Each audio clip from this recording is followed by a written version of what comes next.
Hey, what's up, everybody? It's me, Blane Laramie. This is the Blane Laramie podcast. This is episode 6. I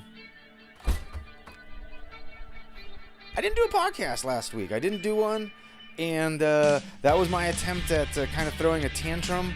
I basically decided to quit doing the podcast.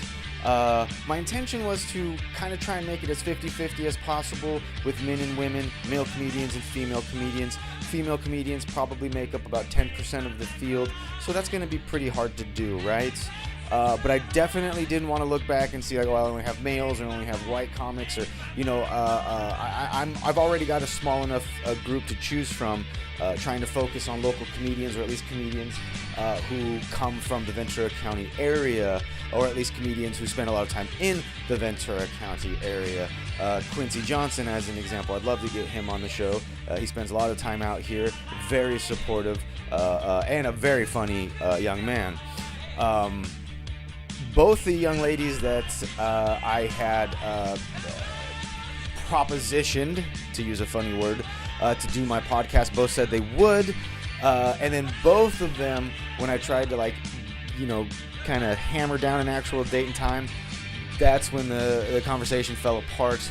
That's when basically the wheels fell off, for lack of a better way to put it, as far as getting a female in the seat. So I didn't do a show last week. We'll call that what should have been the female show. Ladies and gentlemen, I have Chris Chavez on today's show. And bear in mind, thank you, Chris. Thank you so much. Everybody else is like, fuck you, Chris. Because literally, I had decided to stop doing the podcast. Chris was gracious enough. He hit me up and said, hey, I've got a few hours. I love it too. I love to brag about how the fact that I have friends who say, hey, I have a few hours in between shoots. Let's do a podcast. And I was ecstatic. I was over the moon. I mean, because really, and I'm not trying to call you ladies out. I am, but that's not my intention. But the gentlemen who I've had on the podcast, they've all asked me, hey, do you want me to be on your podcast? And when I try and pursue females, because I feel like you ladies are the voice of female comedy. You ladies are the voice of female comedy locally, okay? I hear all this boys club talk. Oh, this is a boys club. This is a boys club. It's gonna be a boys club as long as you don't follow through, okay? That's why it's a boys club. Plus, 90% of us have penises. That doesn't help. I ain't mad at you ladies. I understand. If I were you, I would be uncomfortable with being in a room alone with Blane Laramie. I get it. But please, you ladies know who you are. You're not listening to this, so it doesn't matter. Come on my podcast, please. I really want this to be an equal opportunity effort. I don't, transgender, gay, straight, black, white, Jew, Muslim, atheist. I don't care. I want local comedians. I want people who are up and coming, who have established themselves in the Ventura County comedy scene. If that's you, hit me up. My email is Blane, B-L-A-N-E, Laramie, L-A-R-A-M-I-E, comedian. If you can't spell comedian, you're exactly my demographic, at gmail.com. Hit me up. You want to chat, you have any questions, you're wondering how to become a comic, that's what this show is about, all right? Ladies, you know what? Here's the deal. Ladies, if you don't get on my podcast, I'm going to start hitting on you. And nobody wants that, all right? Nobody wants that. So please, come on my podcast. We'll chat. I don't know what girls talk about. Probably like important stuff. I don't talk to girls. As far as I can tell, what girls are really into talking about is get out of my bushes. Why are you staring at me through my window? Do you not know what restraining order means? That's really all they ever want to talk about. So maybe we can actually get to know these females a little bit better and find out why in the hell anybody, let alone beautiful young women, would want to be a goddamn comedian. This is a Blane Laramie podcast. Thank you for tuning in. We got a doozy of a show, like I said. Chris Chavez. Chris, thank you so very much for resurrecting the Blane Laramie quote comedian end quote podcast. I feel like a phoenix that has risen from the ashes. Chris also hosts the open mic Thursday nights at La Dulce Vita at Heritage Square, Oxnard, California. It's a killer mic.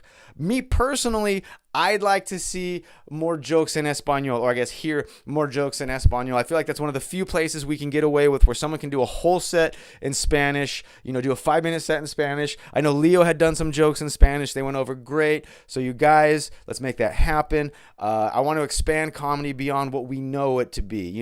If we can get think about that for a second. If we could get a whole show, because I know we have, Latino comedy night or whatever, and that's great, but an entirely Spanish-speaking comedy show that anybody who is fluent in Spanish can enjoy. So regardless of whether or not you have a sense of humor, regardless of whether or not this is your first week in the United States and you're barely figuring out how to say yes and no and please stop beating me, you can go to a comedy show. All right? Let's get into it. Blane Laramie podcast. Thank you very much. Wrapped up a client earlier. I'm going to shoot their wedding. There's so much that I do. There's so much about me that I do. So just outside of work that I do that I'm always so busy, but I get to meet so many different people. And I don't come off as like the comedian first. I like that to be a little bit of a surprise. That'll come out eventually. Like, you're really funny. I lead with that. I definitely lead with that. Well, I feel like you're either always on or you're gonna miss a lot of opportunities, and that's why I'm always on. Like, I know it's kind of annoying, and like I get that. No, it's not. It's so I used to do that. Then people were like, "You're not that."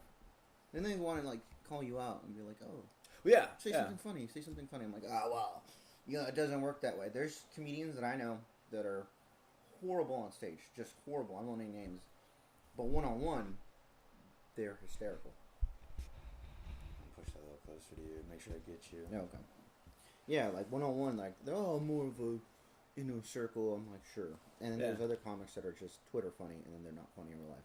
Well, I think that's the difference between just somebody who's funny and a comedian, and that's what I learned very quickly, and I'm so glad I did. Because like for the first couple of months, I would go up and just be funny. Right. And then I started. I think I probably talking to David Sharp.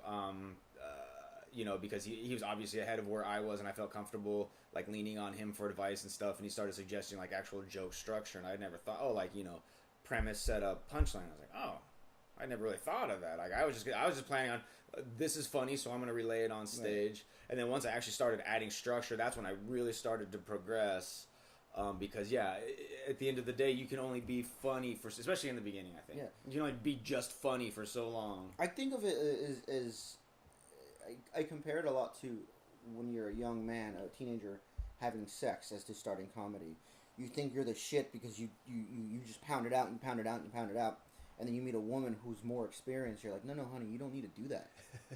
There's no reason for you to do that. Stop. What are you doing? Don't put that there. Get that out of your mouth. Like, Yeah. And it's like, go like this. This is how you warm a lady up. And after that, you're like, I'm going to do that everywhere. Yeah. But like any other woman, you sleep with a different woman, or any other comedy night, not all of them are going to hit. Some women, they have certain spots that you hit, and some shows, they don't like that topic, or they don't like this, they don't like that. So it's always, you're progressing and you're growing. But Jeff Urea is my mentor. He's the LPM, as they call it, the laughs per minute. You got to boom, boom, structure, boom, go. And then get laughs in between. The more laughs per minute you get, the more structured you are. And it's different because growing up, I watched people look up to Richard Pryor and Eddie Murphy and stuff like that. And I get it. I know, but for me, my favorite comedian who passed away was Greg Giraldo. He's my all-time favorite. I didn't know that. All right. Greg Giraldo, I watched a lot of Insomniac as well. Dave Attell is a big one. Louis, obviously. But those are like my top 3 guys, for sure. But Greg Giraldo was number 1 for me. He wasn't the reason why I got into stand-up, but he was whenever I was writing sketches and stuff, because I'm a sketch guy, I didn't want to do stand-up comedy. I always kind of wanted to dabble with it, but I didn't want to like jump into it. I kind of got pushed into it. And you're still doing sketches though, right? Yeah. Yeah. Okay. I'm doing sketches. I'm working on some stuff right now, which is why I haven't been around as much. Mm-hmm. But I am working on some stuff, and I'll show you once this is done. I'll show you some of the videos and stuff so you can see what I was doing for Funny or Die, or what I was doing for NBC. And then it's like, why did you? It's weird. It's a weird transition because I stopped for a while and I was a really, really dark phase for like a year or two, and then I kind of got pushed into stand-up, and stand-up makes me a better writer overall. I just think that you're faster, you're quicker, you got to be wittier, and you find out what makes people laugh and what doesn't make people laugh. In stand-up, it's more, did you make me laugh? Are you funny? To where stand-up, it's more of a delayed response because you have weeks and weeks of prepping, days and days and weeks of shooting, and then you release it, and then people are like, oh, that was cool. That was funny. Yeah. Yeah. Instead of someone coming up to you at the end of the night and be like, you were really good. Yeah. Maybe you should talk about this, maybe you should talk about that. So it's definitely the difference. It's still the same coming feeling that I call it, you know. No, absolutely. But when you're putting a sketch together, like you said, there's a lot of behind the scenes efforts, and that's one thing that, like, once you actually start putting those pieces together, like before when you weren't doing it and you're just like kind of clicking around, you're like, oh, that sucks, move on. Oh, that sucks, move on. Mm. But when you actually realize how much effort and how much time is put into just filming, let alone writing it and making it funny on top of all that, and topical, and yes, of course, reaching the broadest audience, but not being just so middle of the road that it gets boring. Right. It's a very, very complicated scenario. Like, just a couple of little skits I filmed here, it's funny. It's like, I remember sitting here like, I'm like, oh my God, my living room's a hot set, because I was filming a thing with the green screen, and I had no idea what I was doing. It was this video where I interview myself, and I just, I ended up doing it in 2 first takes, which I'm just absolutely ecstatic. It didn't really come out the way I wanted it, but I got about 80%. But I'm like sitting here like, dude, this is super complicated. Because I realized, like, okay, I'm in too deep, but I already got like 4 hours into this stupid project, so I'm going to finish it. Yeah. You're already committed. You might as well. Yeah, but I realized, like, okay, I should have done this. I should have done that. I had tape on the floor. Like, I was blocking stuff out. And, dude, it was super fun, too. That's the thing that really tripped me out. I didn't expect to have so much fun doing that. It's addicting. It definitely is, because you want to work on the next thing, and then you kind of want to, it's weird. Growing up, I was a film nerd since I was a kid. I've always kind of, I had a best friend, Ernie. I'm obsessed with continuity. I'm constantly, when it comes to film, that's what I pay attention to, is continuity. Yeah. His hand was here, now it's here. Yeah, exactly. In film school, you can't watch a movie the same way, because they'll take certain movies and we'll spend a semester watching one fucking movie. Wow, really? And just breaking it down, the mise en scène, which is like the overall continuity of the film, whether it be their narration, the acting, the sound, the color. You can tell. I can tell if a color was tinted incorrectly by Technicolor or not. It's just the whole thing. So when I go with my girlfriend, we go watch a movie or something, I tell her, I'm like, I have to get really drunk in order for me to like enjoy the movie. Just enjoy the movie like you do. She's like, why do you drink so much before we go? I'm like, understand, I'm not doing this because I want to. I knew I'm doing it because I need to. Like, I want to be able to watch a movie like a regular fucking person. Yeah. I can't. Film school took that away from me. How many? I know one girlfriend in particular, but I used to piss off my girlfriends all the time because we'd try and watch a movie together. Yeah, and I'd sit there and be like, no, what? No, that's not. And I'm like, wait a minute, no, because they made a reference to that earlier, so obviously this dude's the killer, you know? Obviously, yeah. And we're like, how did you figure that out? I'm like, it's that guy. I already know. And it turns up it's that guy. She's like, how'd you know? It's like, you just know these things. When you're watching a sitcom, you're like, okay, I already saw this premise on Three's Company freaking 25 years ago. Yeah.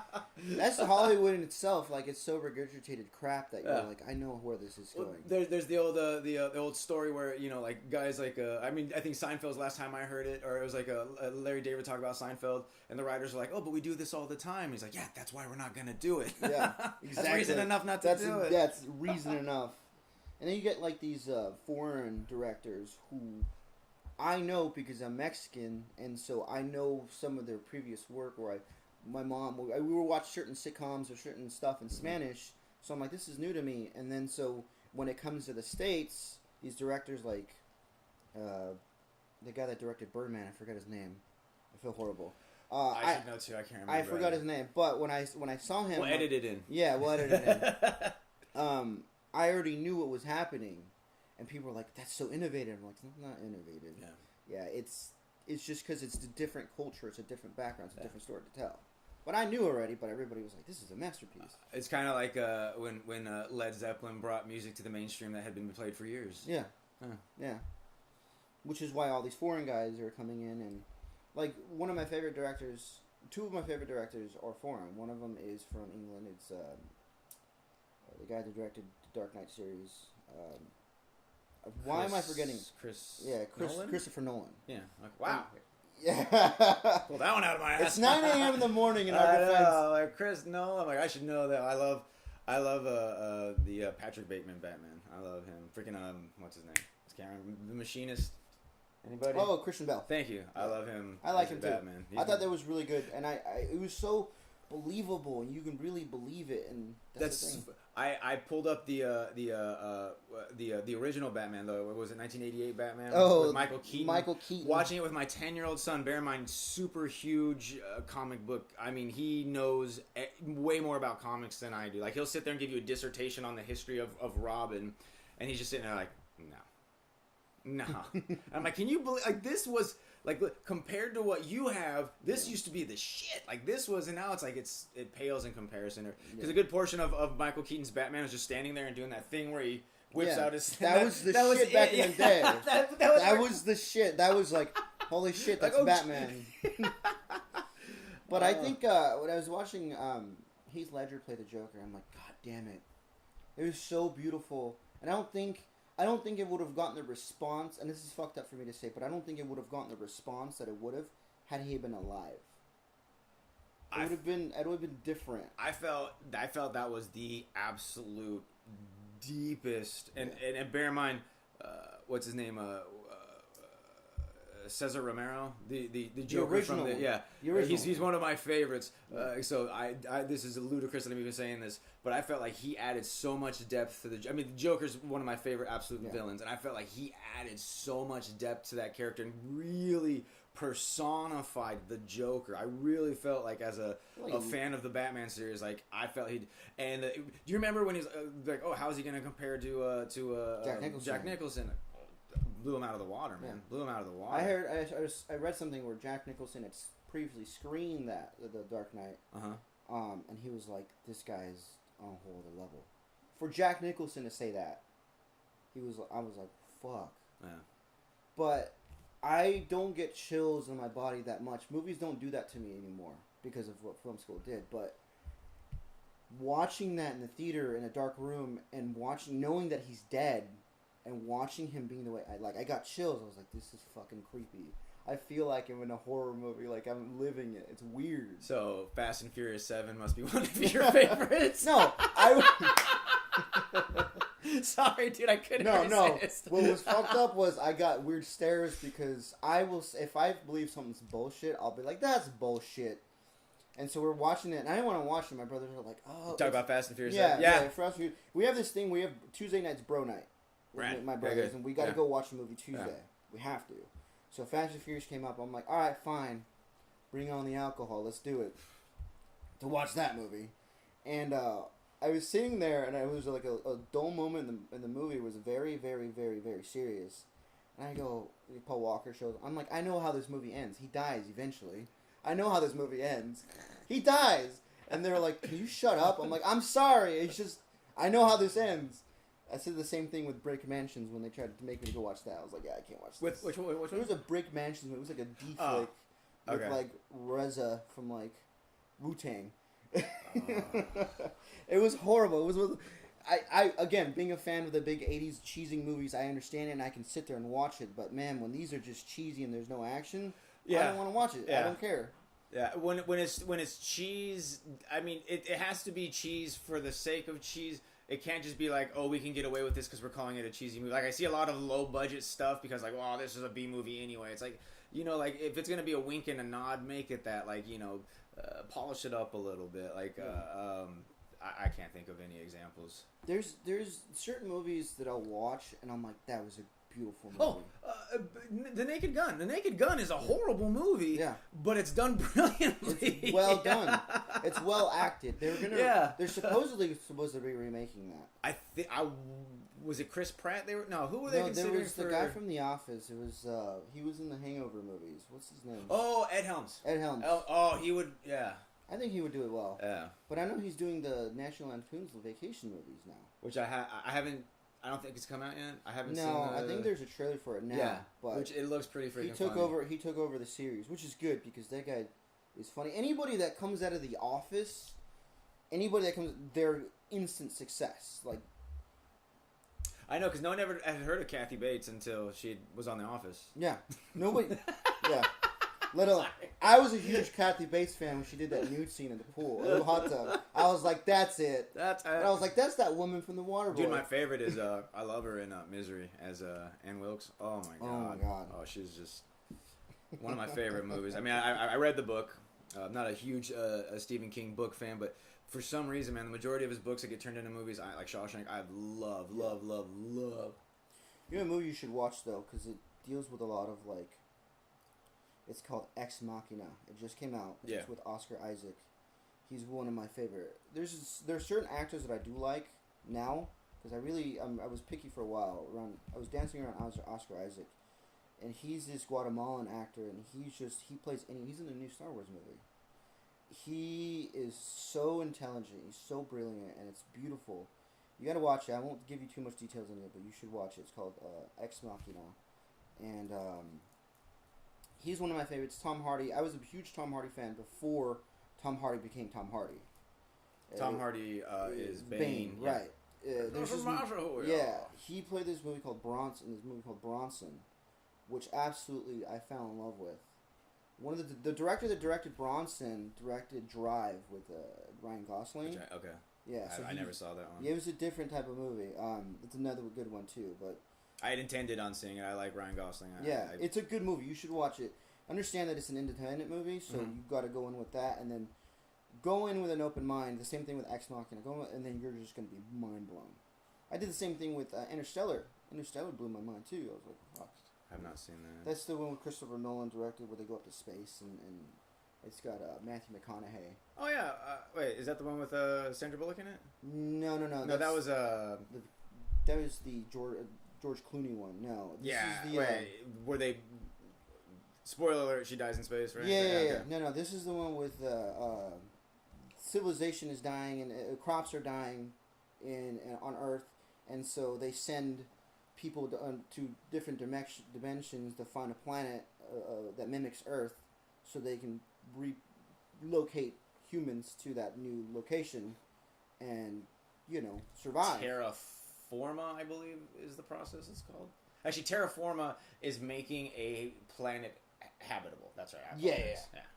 So they send Matthew McConaughey on this. So they said, of course. Yeah. Fucking Matthew McConaughey. All right.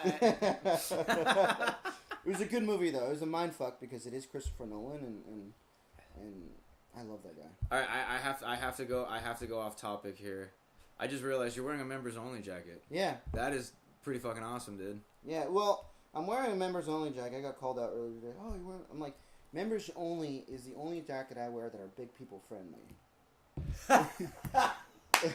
They're the only ones that are big people friendly, and I'm like, you know what? If I could look badass and be comfortable at the same time. I'm a little older than you. I'm 38. I got a few years on you. That was a very, very coveted item when I was a young man. Members only's jackets were the shit.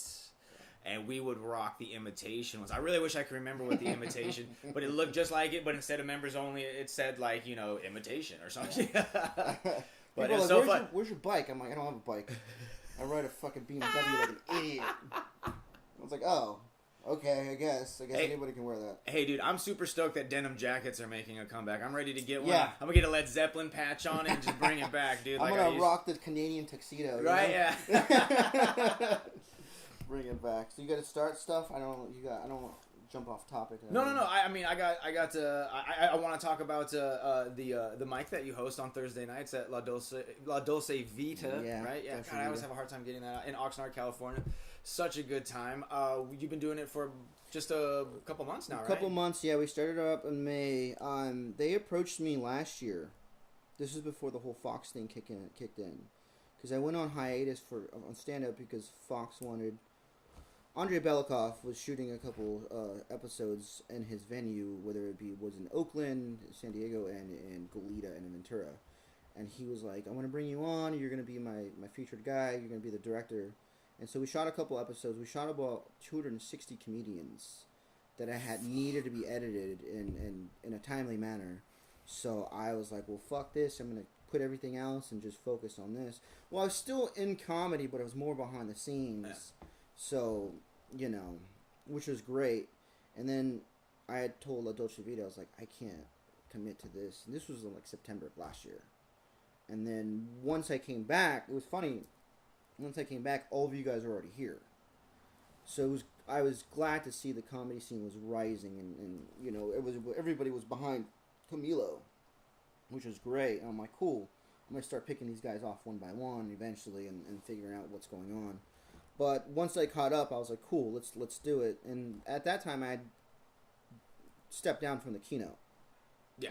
At that time, I had stepped down, and Columbo's doing a beautiful job at the keynote. He's doing an amazing job, and I don't think anybody would ever pick a better predecessor to do that, because he screams keynote. It's just I'm sorry, Columbo, I don't want to be a dick, but well, if there's anybody that does a better job of screaming keynote, it'd have to be like Risky or something. Risky, right? or I mean, really, yeah. Or Porcupine, No,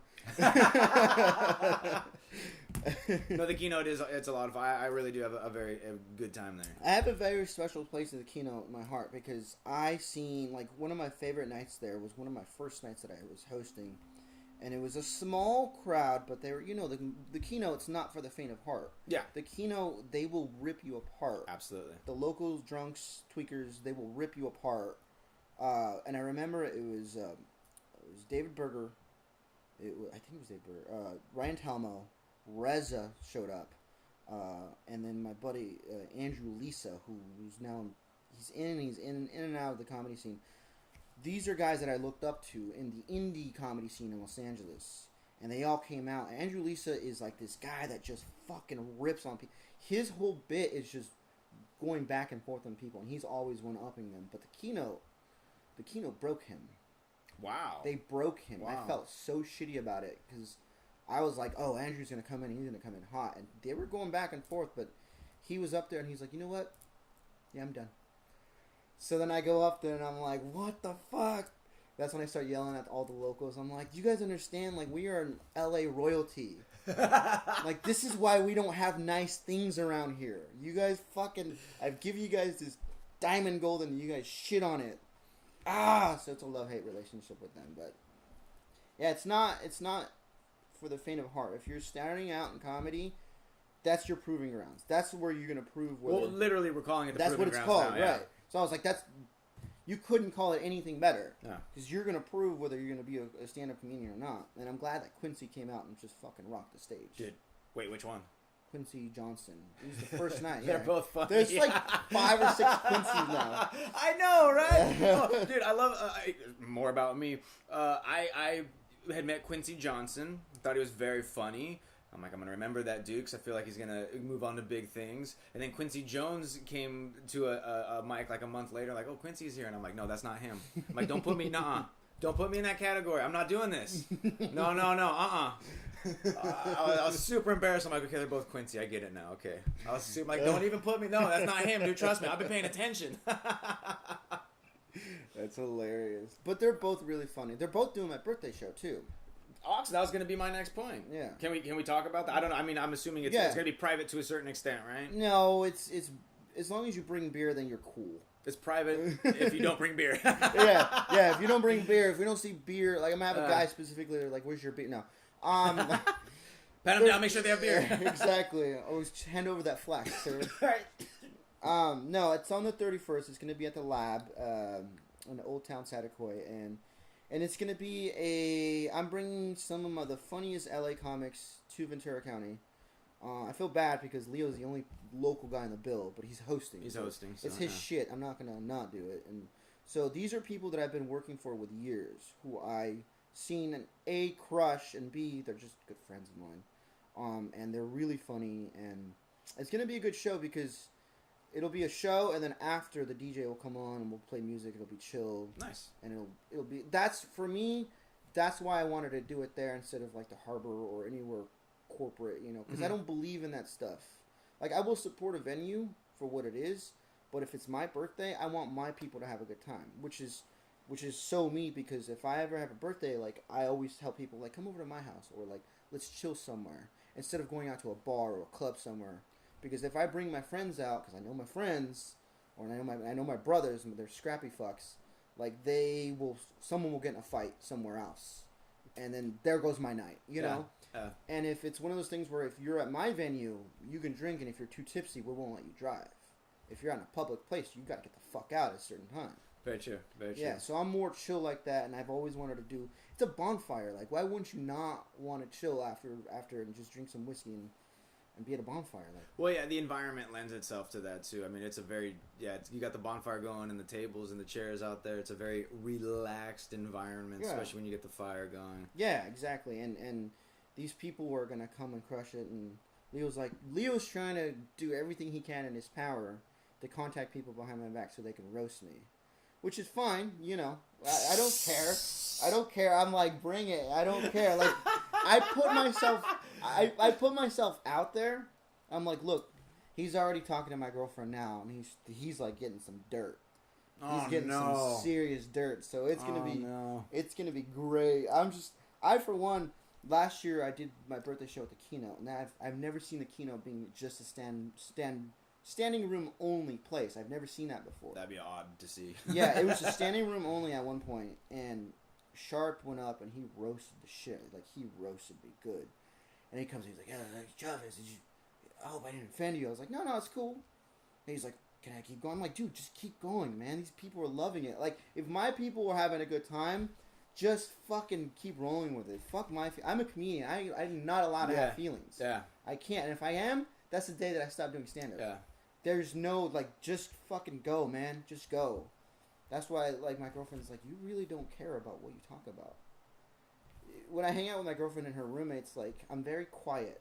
When I'm quiet, they get nervous because I'm coming up with stuff. Yeah. And I'm thinking. There's moments where I look like I'm just, like, not having a good time, but I'm thinking and I'm saving stuff in my file. So when it comes to stage time, her roommate was like, you played as a fool. She was like, I thought you were just sitting there, like, doing something else. I'm like, no, some people write it down, but I don't want you guys to see what I'm writing down, so it's all in here. Yeah.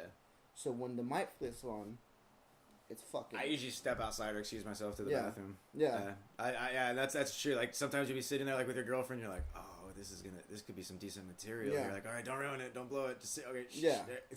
I remember one time I was out on a date with the girl, and she was just a weird, like, super, like, weird hypochondriac. She kept saying all these weird things, and I'm like, man. And I had a couple of drinks in me because it was the first day. I was super nervous. And I was like, some of the stuff she said was just pure gold. But by the time I actually got in the bathroom and her voice recorded, I'd forgot most of it. I was like, dang it, man. That's the thing with stand-up. Like, when I first started doing the Harbor, I would have my set list, right? One thing you'll notice about me, if you ever see me at a real show, I like to sit by myself for 20 minutes before the actual venue starts. 10 minutes before the actual venue starts, and 10 minutes into the actual show starting. Yeah. And what I do is I watch the crowd. I watch reactions. Yeah. I watch what the joke is going on. I watch what the topic of the night is. And I've got all this stuff kind of like I'm holding it like a bowl. And I've got all this material, and I'm holding it to myself. And that's how I'm building. That's how I work. That's the way my mind works. So once it's on, I've got it all saved here. But it's funny because every time I've been called, they're like, oh, now bringing Chris Chavez, it starts oozing out, like, all the material. And as soon as I get up there, I have, like, one or two things left. I'm like, well, okay, let's just roll with it. It oozes out of me. I'll have a million things I want to say, but once you get up there, you know, it's a different fucking thing. I go blank as soon as I walk on, especially if it's an actual performance. If it's like an open mic, not so much, but if it's an actual, like, gig, yeah. I literally go blank as soon as they call my name. Go blank. Nothing in my head. Absolutely nothing. And that actually, ironically, helped me to develop a tendency to do a little bit of crowd work, which I'm a huge fan of because I feel like it gets the crowd on your side. And you're basically kind of saying the same thing. It sounds like, what do I have to do to make sure they know that we're on the same page? Especially coming out as a beginner, as like an open micer and stuff. I feel like if you ingratiate yourself to the crowd, if you give them an opportunity to say, hey, I'm endearing to you, you know, and crowd work, usually it's like coming out like, hey, what a beautiful couple this is right here. Like, it doesn't even have to be funny, and that gives me like that 45 seconds to go like, oh, okay, yeah, that pedophile joke. That's right. That's what I was gonna say. That's right. And on to it. Yeah, and then boom, yeah, and then hopefully you can find a nice segue, just time. I've noticed and I try and get as much stage time as possible. And being out here, we're spoiled, man. We are spoiled. We get 10-minute times. Yeah. I find myself going like, oh, who's this guy? No. I mean, I try. I mean, I'm a very self-centered person. I really am. And I try and keep it in check because a lot of times it's like, oh, who's this guy? No, he doesn't get to go on before me. That's bullshit, dude. Yeah. That's just insane to have that thought process. Yeah. But we just have such an opportunity to get so much time, and we're very supportive. And I find that like the more you do that, the more it's like you're on this topic and you remember like, oh, here's this one joke from like 2 years ago that's totally on topic. Boom, tag. Oh my God, it worked. And then but the more time you spend and you can get comfortable, and those things like the crowd work and those extra little details, those extra tags just kind of fall into place. It really becomes almost like liquid. It's just don't even like a process you don't even think like. That's where I'm at. I'm starting to feel comfortable. Like I used to, similar to what you would do, I would like, okay, excuse myself. I'd go outside, go through my entire set. I'd mumble it to myself. I'd, write my notes, look at my notes, write them down on my hand. Okay, how's this go? Don't forget this detail. And I wanted to get to a point where it's like, if someone said, oh, and now up to like, if I'm just sitting here and someone's like, Blane Laramie, I can get up on stage and do 5 minutes.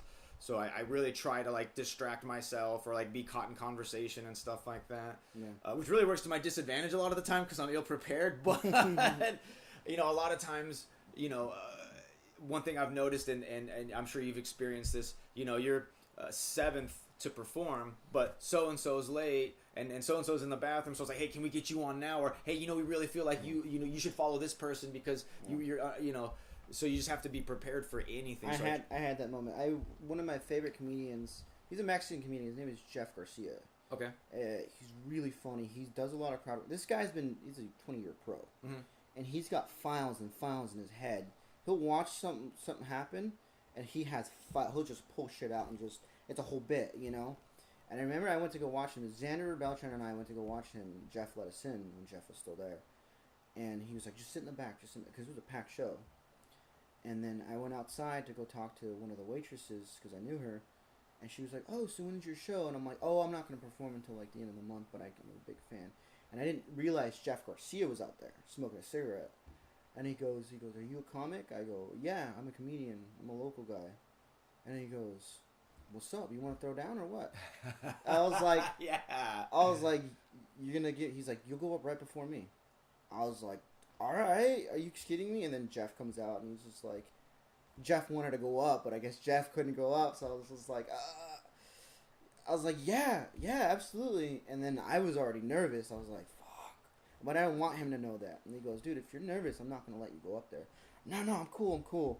And I had two options. I had 3 minutes before I had to go up. I'm like, I'm either going to go to drink 2 shots of Patron, or I'm going to go work on my material. He's like, I'm going to give you 3 minutes. If you impress me in 3 minutes, I'm going to extend your time. So I was like, all right, cool.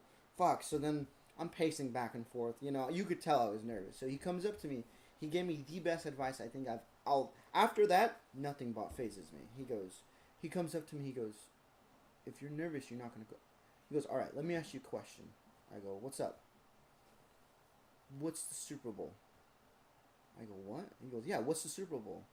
I go, it's when the AFC and this is what I was doing. I was like, the AFC and NFC and it's like a big game in like February. He goes, no. The Super Bowl is just another game. To them, it's just another game. Tonight, it's just another night. And he points to the crowd. He goes, you don't fucking know them. You don't owe them anything. They will never see you again. They probably won't. Just go up there and do what you do best. After that, I was like, fuck that. I was like, cool, and I went up there and I did 10 minutes or something like that because he let me keep going. Nice. So, and it was right before him, and he just crushed it, obviously. But that was a big moment. That was a big moment in comedy for me. That was a huge one for me. And after that, I was like, it's true. Because the football players, yeah, it's a big game, but to some of them, it's just another game. Yeah. And after that, I'll go out and do shows at the Harbor. I'll do shows at, the comedy store. And it's like, I don't know these people anything. I'm just going to go up there and do what I do best and try to connect with them. That's a fair point. I used to have a joke. I was listening to this basketball game on the radio, and the announcer said, like, this is a must-win for Kentucky. And I was like, what games aren't must-wins? Yeah. They're all no one's ever walking out going, like, you guys feel like winning? Yeah. Like, no, every game is a must-win. Yeah. So, yeah, to that extent, absolutely. Yeah. The Super, like, what's the end result? What do we want? More points on the board than the opponent. Yeah, absolutely. Yeah. I for me, I built up confidence. I like there was a discussion about where the term, I killed comes from. Like, I killed. And there's a lot of speculation about why do we say I killed when I got off stage? I crushed. I killed. Crushed, yeah. Yeah. I love both those terms, and there was some debate about where it came from. And to me, like, this is just my personal interpretation is when a comedian is so funny and their timing is so perfect where I'm barely catching my breath to the next laugh. Like, I feel like that person is putting me at risk of asphyxiation because I'm laughing so hard that, like, oh my God, I'm gonna die laughing. Like, I feel like that's what that means, and I kind of go out there with that intent. A good portion of what helped is just the confidence of I had to get to a point. Like, I remember in the very beginning, a couple comics got up after me and said some stuff about me, and I was devastated. It's like when I first started open mic at the Harbor, and they just mentioned something about my material. One mentioned something about my material, other mentioned something about what I was wearing, and I went home and I was like, dude, screw this. I'm never doing this again. But I'm like, wait a minute. I say all these foul jokes. I say all these really inappropriate things, but I can't take someone mentioning my tie. Yeah. I used to dress up. I remember seeing that. I remember seeing you dressed up and stuff. I'm like, this doesn't look like the same guy. It does. But I don't think he gives a shit anymore. No, my intention was, I knew I was going to be bad, so I just wanted to look good. I was like, just remember me for dressing like the Carnation Milkman. Just remember me, because I used to do the suspenders and the bow tie. Like, just remember me for that. Don't remember for these shitty jokes. Like, honestly, that was my thing. Like, I'd wear a tie, just whatever, just please. But Dr. Ooh was doing that way before you. You know what? I was getting rectal exams before him, so there.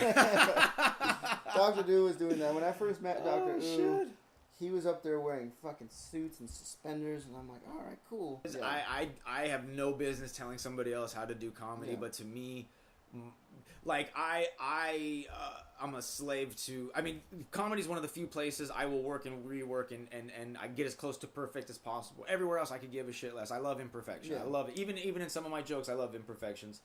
But comedy is one of the few places where I will obsess and go like, oh, this is 80%. Can we get it to 90? Can we get it to 100? Yeah. That's one of the few pushing places. The boundaries. You're consistently pushing yourself to be not only excellent, but just... For me, comedy, you have to connect with people, and the more you connect with people, and everybody's different, so it's always like, what can I do? And which is why I do the whole 10 minutes by myself, watching where the connection is. No, I remember you telling me that a few months ago when I was talking. You're like, yeah, okay, I gotta, you're gonna I'm gonna scope out the crowd or something like that. Yeah, I was like, okay, cool, that makes sense. It's me working. It's me, my mind going. But at that point, I was so deep inside my head, I didn't even address the audience. The only time I addressed the audience was when the silence was broken with that little bit of ha ha ha ha. That's the only time I even noticed they were there. Yeah. I was just so deep in my head. Like, that was, back when I was like, okay, I have these 3 jokes, I'm gonna tell these 3 jokes, and that's it. Yeah. I have these 5, and there was no crowd work. There was no... Another monument that I had was when I did the Ice House. And it was an all Latino show. I thought I did okay. I don't remember. I was 3 months in doing stand-up. But for me to get booked there, I was like, oh, fuck, someone fucked up.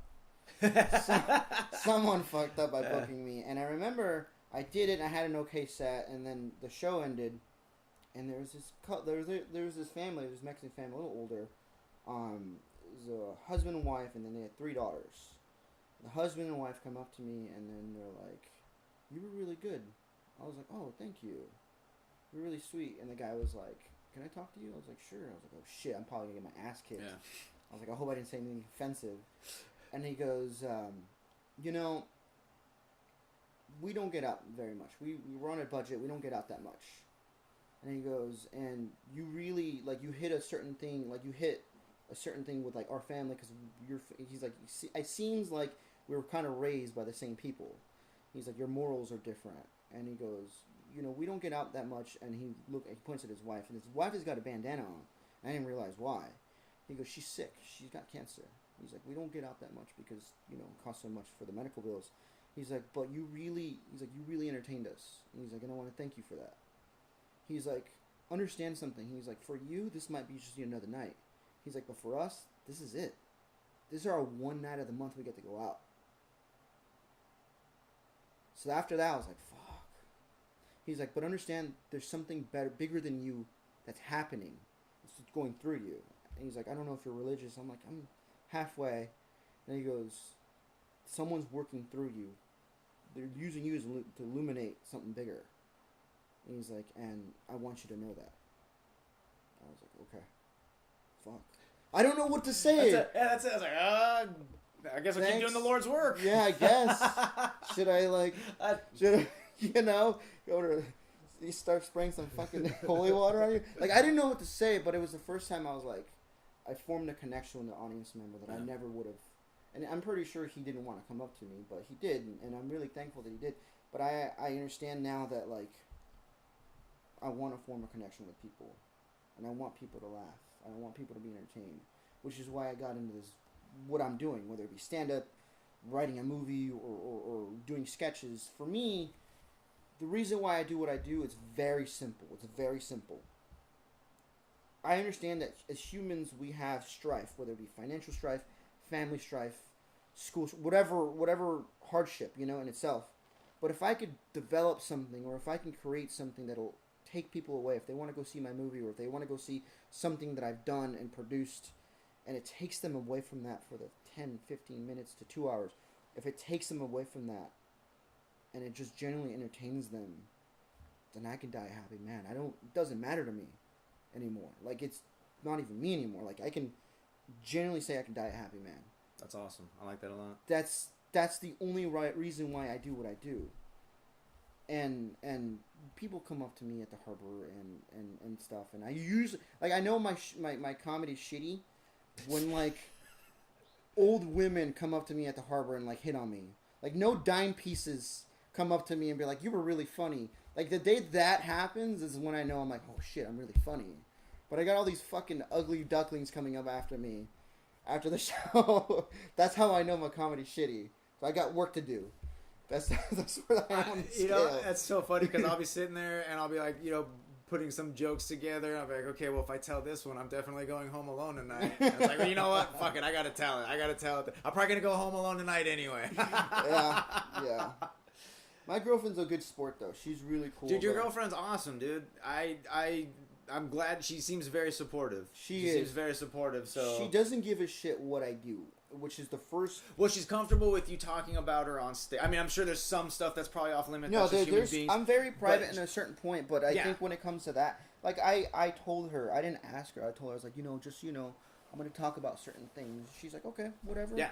And she was like, fuck, that did really good. Yeah. You should keep doing that, whatever that is. That's good. Columbo, yeah. It helps that the jokes actually get laughs, right? Yeah, because if not, then I'm not going to say it. Then you're just an asshole, right? Why put myself out there? Yeah. But she's just like, that's probably your best work I've ever seen. She's like, when you're very honest about it. And she's a really good sport. Like, I don't want to push my boundaries with her, but I met someone that's, not in the comedy scene, And that's huge for me because we're complete polar opposites when it comes to that. I want someone I can come home to and not have to joke around or because sometimes you just want to turn it off. It's hard to turn it off sometimes because it's nice to have the option. Yeah. No, trust me, believe me. Once you find someone that's not like that at all, and you're just like, I want to have a normal fucking conversation. She doesn't care that I do stand up. She doesn't care that I write sketches. She doesn't care that I do this or do that. She just cares for me. Yeah. Period. Yeah. Core to core. That's what it's about, and that's where we're building our foundation. And we trust each other enough that we know what's going on. And so I'm going to let it ride for as long as I can. Obviously I don't have control of whether we stay together or not. Mm-hmm. I do to a certain point, but, it's up to the gods to decide that one. But for now... You hear that, Zeus? Don't fuck this one up. Don't fuck this one up. But she's amazing. She's a really good sport, and she's funny, and she's very supportive. She is very supportive, and I'm really lucky, and I'm really thankful, and I'm like, I don't know. It's hard to determine, because we're kind of newish, and we're dating. We really like each other, and I'm not trying to... This is the easiest relationship I've ever been in. That's important. That's a huge, big, giant green flag. Yeah. It should relate. I mean, relationships are hard. Yeah, in general. Yeah. There's a man and a woman. You got two different egos and two different sets of boundaries and two different sets of values, and you're supposed to mesh. And you know, when marriage became a concept, you know, both of us would be dead already, age wise. You know, we only lived to be like 31, 32. So it was like, sure, the rest of my life. That's like in 5 years, no problem. Let's do this. Yeah. Yeah. Exactly. So now it's like a substantial amount of time. So I was like, shit, we got to put effort into this. Exactly. She's not I've dated girls before who like needed things or they were kind of needy. She's just like, I've got my own apartment. She's a manager, and she's just like, I don't need you financially. I don't need a man, but I need a boyfriend. I need a man to do manning stuff. So it's more. I'm like, okay, I understand that there's a connection there, and I it's weird because our first date was at Buffalo Wild Wings, and I'm telling you, like, I love chicken wings, and I love buffalo wings, dude. I do. And so we just hit it off, and like our date went on to like a 6-hour date. Like, nice. It was a whole thing, and like we instantly just hit it off, and I'm like, I don't know why you're dating me, but you know, obviously I know why, but I joke around with her a lot. I'm like, I don't know why you're dating this d-bag, but you got a huge rod. Yes, it's the airplane shirts. It gets them every time. The Lady Slayer. The Lady Slayer. The airplane shirt. I mean, I haven't been doing comedy that long. Ironically, I've managed to squeeze in a few relationships, and like one girl, she's like flat out, you can't talk about me on stage. She was madly in love with my friend who's an MC, who a good portion of his songs are about his ex-girlfriend, and she's like, oh, I would date him in a minute. I'm like, wait. He'll write an entire album about another girl and you're okay with that, but I can't talk about my ex-girlfriend on stage. Like, how does that make sense? Yeah. Or I had another girl that's like, you can talk about me, but I want you to run stuff by me. I'm like, no, you're not. Yeah. At that point, like, then I run the risk of you like, no, that's going to make me look bad. I'm like, no, that's, you know. Comedy is putting yourself out there. It's being vulnerable to people. It's complete strangers. It's very therapeutic in its own sense, too. Yeah. It's very therapeutic because once I get it out there, I'm like, oh, this will feel great. When I first started writing jokes, I had this whole like thing. I was gonna expose my ex-girlfriend for being the cunt that she is, and I was like, oh, I'm gonna talk about this, talk about that, and then like when I started getting down to it, like all I was doing was just complaining. I was just complaining. I was upset that we broke up, and I was just complaining, and I was like writing down stuff that I thought was funny, but was really just me complaining. And I ended up having to scrap the whole concept because none of it was funny. Yeah. And comedy gives me an opportunity to realize that I have to, if I'm gonna work through that stuff, that personal baggage, it has to be in a creative way. And it gives me, like, I'm thinking about it creatively to where, oh, I can make this funny, bring it to stage. If not, okay, I'm just bitching, stop being such a baby, move on. It's really, even my therapist is like, since you've been doing comedy, I see a marked difference. It's amazing. It's very therapeutic. It is very therapeutic. And to get on stage and talk about personal, I don't like really I would prefer if people didn't know I had kids, for lack of a better way to put it, honestly. Right. But that's who I am. I love my kids. Right. And for me not to talk about them on stage is almost sacrilege. Even though my daughter's 13 and she'll kick me in the balls if I say the wrong thing, which makes sense. Any young woman should. Yeah. It's crazy. I didn't realize you had a 13. I know you're. Yeah, right. It's crazy. You have a teenager. Yeah, and she's like really smart, really well behaved. Like, I'll put it to you like this. One of my favorite things, like recently, like one of the most endearing things about her is like every now and again she'll do this, something like this. Like, I was like, hey baby girl, like I'm sorry. She's 13 now. I'm like, she's had the same bed for like the past 3 years. I'm like, look, I want you to know I understand you're a young lady. I apologize for making you sleep on the kid's bed. I want you to know that I'm aware of it, and eventually I will replace it. And I'm sorry for making you sleep in a kid's bed. And she's like, well, but I am a kid. I was like, holy crap, that blew my mind. Like, because when I was 13, like, oh, I'm the man. Yeah, I've got this all figured out. Boys are different than girls. I've realized that. I'm an adult now, obviously by law and by state law, I'm an adult, I guess. But in my mind, like, I'm still this kid that has 5 brothers and like still fucks around. Oh yeah. You know, I just get to do more adult things. Yeah. You know, but for girls, it's different. She's always gonna be daddy's girl, no matter what. And the day that it's gonna happen, the day she starts dating, is the day that you're gonna be like, okay, it's different. Yeah. Things have changed. Yeah. She's at the right age where. Ripe is not the right word. Maybe it is. She's at the age where her body's gonna start changing. Oh no, we're way ahead of you, dude. Yeah. It's But it's a very vulnerable. My ex-wife and I have bonded over it. I'll put it that way. Good. Yeah. Well, as long as you guys are aware, because I moved in at my sister when her daughters were about that age. One was 11, one was 13. Oh, dude. And it was my sister, and so that was an because I'd never lived with women before. I'd just finished school, and then I moved in. I wish, like in college, there was a class for men to take to introduce you what it was going to be like living with women. I wish I would have taken that class. And same for women. I mean, although most women have a pretty good idea that, we're not the tidiest of people. No, we're not. We're not. And we belch and fart and But I wish there was a class to, like, let us know what it was going to be like living with women, because it's different. It really is different. Living with women is like going on the first date.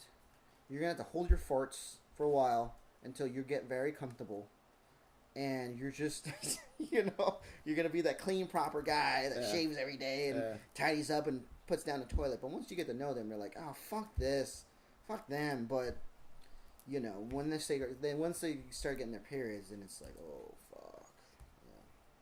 Which is a whole different ball game in itself, I think. Well, we have the distinct advantage of being born male, so we just have to sit idly by and let it pass. I was talking to a classmate last semester, a woman about my age, and it was funny because she's like, "Yeah, women are crazy. Of course, women are crazy. 1 week out of the month, our hormones flip the f out. Why wouldn't you would be crazy too?" And I was like, "Thank you. I apologize for the last 3 decades." Like, when you put it that way, I'm so much nicer. Like, of course, like, that's so super unfair. Oh my god. Like, dude, I joke about it, but really, I am so super lucky to be born male and white. Like, I got the genetic lottery. I have a question for you. Yes, but once, and I was drunk. No, not that question. If we had, like, alcohol, then I would ask you. No. Right now, the question goes both ways. One of your favorite LA comedians, and one of your favorite local comedians, whether it be open mic or season pro, who are your favorites? Oh, dude, I love Roman. Roman is one of my favorites because he is just a smarmy, sarcastic little fuck. Yeah, he's got it, man. And I honestly, in the very beginning, I would like to go on record. I mean, this is no secret, but you mentioned Jeff earlier, but it was Jeff Urea and David Sharp. Those two dudes, really, if I hadn't gone to that show that night, I was super depressed. I was trying to get over a breakup, and the girl that I was supposed to, rip on for 20 minutes and get my HBO special off of. I was, like, not even getting off the couch, and Jeff had posted free tickets, come out to a show. And I saw Jeff and I saw David, and I was like, holy shit. I'm like, funny people actually exist in Ventura County. Yeah. I didn't know that. Yeah. I had no idea. I'm sorry, what was the question? So that's your favorite local. Okay. Who's your favorite LA comic, whether it be open biker or season pro? That's a good question, man. There's so many. Like, I really like Reza. I like Reza. I like his sense of humor. That's just good. And his delivery. Very dry and very brilliantly unaware. When I mean that, it's like, he knows what he's doing. A lot of times it seems like, about like with the misogyny and stuff, his jokes about like women and stuff like that. He kind of plays dumb, but I love the way he does it. It's brilliant. Like the joke about he's not going to leave his girlfriend because then why? So she can be happy? Yeah, I love that. I love That's hilarious. That. That's fucking funny. Oh my god, I miss that guy. I would say overall, dude. I'm just gonna say Quincy Johnson. He's a real class act. He's consistently been professional, funny, and just a really down dude. Like, every time I've hit him up, like, hey, what's going on in LA? Can you hook me up with a decent mic? It's been fantastic. I don't know, dude. It's crazy, right? It's a hard question. It is. It really is. It's a really tough question. It blows me away at how many. I like Michael Benson. I think he's hilarious. Yeah, I think he's funny. I like how he's very, with his hand. I don't even know what. I don't know what's going on. I don't know either, but he's very self-aware, and he brings us along with it. And I like what he says, like, this hand has been inside 57 vaginas or something like that. Like, that is freaking hilarious. love Michael. I don't know. Roman sticks out to me. Roman is constantly working out. Like, that guy's not physically, yes. He does, like, actually, yeah. But every time I see him on stage, it's just completely different every fucking time. And he makes it look like he's fucking well polished every time. Yeah. And he knows how to adjust to if the crowd's not feeling. He's like, well, fuck me, right? You know, and you're like, fuck, that's hilarious. Just to get a smirk out of people, and he'll say things, he'll do things, and then you're like, okay, cool, nice. Sweetest guy too, sweetest guy. Reminds me of there in comedy. Now that I've been doing it for a little while, there's not much that sticks in my mind. Like I'm around it so damn much. I know the formula. I know where they're going. Like, I watch this, like, the pros. Like, I know there's this formula, this hidden formula that only we understand, because I feel like we're in this secret society, but it's not so secret because we're in public places. Well, it is secret because you have to stick it out. Yeah. You got to stick it out. Most people fall to the wayside. I notice the majority of people that say stand-up comedy is easy, don't do it. Don't do it. Yeah. They did it, or they've done it, or they used to do it. It's a grind. It's an absolute grind. There's this guy, he's the craziest comedian I've ever fucking seen on stage, and I've opened up for him a couple times. His name is Josh Nassar. Okay. And he is fucking wild on stage. Like, he's a freak of nature. But then he'll get off stage and it's the sweetest guy. He'll come up to you and like, oh, thank you. Your name is Chris? He's like, oh, man, thank you so much for opening for me. And like, the sweetest guy. Nice to meet you. Come out to LA. I'll take care of you. Complete fucking polar opposite than he is on stage. And that, to me, shocked me. I'm like, holy shit, this dude can just turn it on. Obviously, he's a pro. Yeah. But I'm like, that got to me. I was like, holy fuck. Because I thought this guy was going to be crazy all the time. But as soon as he got off, sweetest guy. He'll shake everybody's hands. And, like, as they're leaving, and hand them tickets, and class act all the way. Nice. And then on stage, he's just, don't fuck with him because he will fuck with you. Like, well, yeah, I mean, on stage, that's our time to be a jerk if we want to be. Yeah. And if you do it in a way that makes people laugh, then that's good, right? Yeah, absolutely. And I think that going back to, like, how comedy's therapeutic in that aspect, yeah, I think absolutely. Yeah. Vulnerable. One of my local favorites, it's a toss-up because I like Belikov. Belikov's one of my favorite local comedians. He's very funny. He's very funny. He's one of the hardest working comedians I've ever worked with. Not because he let me do my stuff for Fox or whatever, but he, time in time out, not only puts on a consistent show, he doesn't brag about it. He kind of keeps it to himself. But he's really funny and he's really good. And his delivery and his timing. This guy's a 10-year pro. Like, he's been doing it for years. But the way he does it, it's, like, well polished. And he'll, like, I don't know, it's weird. It's a different act, like, seeing him live. And then you see him in real life. Like, I know him personally. Mm-hmm. And he's, like, he acts super shy. And, like, he's just, like, very to himself and timid. And when he gets on stage, I mean, he's still kind of like that. But he's just funny. He puts himself out there. But he works really hard at what he does. And you know, it was weird to see because I'm still friends with Jeff, and then, you know, the whole Harbor situation happened. Yeah. I'm friends with everybody, but there's certain people that stick out in my mind, and there's people who I've completely forgotten about. But Belikov always kind of almost like, I want to know what this guy's about. And you go to his rooms, they're consistently fucking full every fucking time. Yeah. Consistently, I'm like, not to you, buddy. Like, whatever you do, what you got to do. But he's a class act all the way around, I think, and so he's one of my local favorites as well. I haven't been on his show in probably a couple months, and he's just like, you should come out. And I'm like, yeah, I need to.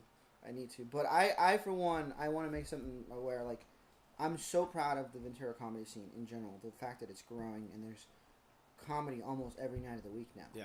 2 years ago, that wasn't the case. It was just one spot, and that was it. Absolutely. And so, I, for one, I'm very happy to see it growing. And obviously, being in Oxnard is very difficult because that's an untapped market. Yes. But 75% of the comedians that are in the Ventura comedy scene are from Oxnard. Yes. So... Or they live in Oxnard. They live in Oxnard, excuse me. And well, I'm from Oxnard, and I live in Ventura, so exactly. I qualify. Roman lives in Oxnard. Like Nate lives in Oxnard, you know? Columbo lives in Oxnard. Camilo lives in Oxnard. So it's Carlos Mencia lives in Oxnard. Isn't it? I think Dave Chappelle drove by there one time, so that's enough credibility. That's enough. That's good enough for me, man. Dave Chappelle drove by one He said, time. "Fuck this place." One of my favorite jokes about Oxnard I heard was I saw George Lopez live at the Performing Arts Center there. Oh wow, that had to be a fucking show. That dude. he was just like, what Oxnard? That sounds like a venereal disease or something like that. Oxnard, I caught the Oxnard. You know, he's like, I caught it. It's so ironic because Oxnard is predominantly Spanish speaking or Mexican, founded by German brothers. Camarillo, majority cracker, majority white. Founded by a Mexican gentleman. Yeah. Isn't that funny? The Bizarro effect. The Bizarro, right? Yeah. It's like, oh, you established that? Well, we're going to move over here, then fuck you. It's funny. I respect Oxnard for what it is. Agriculturally, they're financially set. It's home to me. I love it and hate it at the same time, man. It's a love-hate relationship. Yeah. I was mentioning on stage that I grew up in Ventura, Oakview and Ventura, you know, and so I'm so used to that. And then moving to Oxnard was a complete culture shock for me. Even though I'm the same race as these people, there's no connection with me and them. Yeah. And I don't think I'm better than them. I don't. That's not what I'm trying to do. It's just we're different people. We're completely different people. My girlfriend tells me all the time, she's like, "You're really whitewashed." Well, it's generation. You're at least second generation. Yeah. Right? Yeah. That's Yeah. We've got a substantial amount of first-generation Mexicans coming into Oxnard. That's where the disconnect, I think, comes from. Because they're 20 or 30, and their kids and their grandkids, you'll be able to connect with them. No, you won't, because then you'll be then you'll be the abuelo, and they'll be like, "Who the fuck is this guy?" Exactly. I think it's weird. I see these people, my neighbors and stuff, and they bonfires and barbecues and stuff, and it's all Mexican music, and I'll sit there and I'll have a couple beers with them, but like, to sit there and try to bond with them, it's difficult for me. But then my older brothers... Do you speak Spanish? Yeah, I speak fluent Spanish. Okay. It was my first language. Spanish is my first language. Even though if you could hear me speak, it doesn't sound like it is. It is my first language that I know. I know as much Spanish as a third grader should. And then that's it. After third grade, like, that was it. That was it. That's a decent amount. That's decent... It gets me by. Yeah. It gets me by.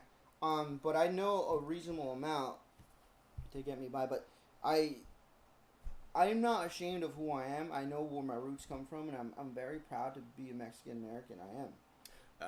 Yeah, I don't think you have a choice. I don't think have a choice. Yeah, I don't. There's one thing Mexicans are: it's fucking proud. Exactly. You hear that, Donald Trump? You fucking cock ass. Yeah, douchebag. That's so funny. I have Trump ? I wanted to ask you about it. There we go. Donald Trump. Oh man. And on behalf of white men with bad haircuts everywhere, I am so sorry about the Don. I apologize. I heard this interview Pitbull did. Pitbull's not even Mexican. He's like Puerto Rican. Cuban. Yeah. One of those. Same thing. He touched one of those fucking foreign. One of those non-Mexicans. Yeah, one of those non-Mexicans who think they're better than Mexicans. I think he's there's this hidden thing. There's a hidden beef where Mexicans are like the bottom of the totem pole when it comes to Hispanics. Yeah. Everybody looks down on Mexicans. Yeah. That's a running joke, yeah. I would imagine the same thing for Filipinos in the Asian community. Yeah. Or Irish in the European community. Yeah, exactly. So, Pitbull did this interview, and I think he was talking to Carson Daly, and he was like, Donald Trump found this button that really pisses his people off. He found this button, and he's going to keep pushing it. He's like, because I'm sure he's a very intelligent guy, and he didn't think of it that way. But as soon as he got out there and pushed that button, he's gonna fucking write it, and he's got all these people backing him up and followers. I don't understand because I look at this guy and I'm like, this guy's one of my favorite comedians that came out of New York. This guy's so funny. It's so funny to watch him.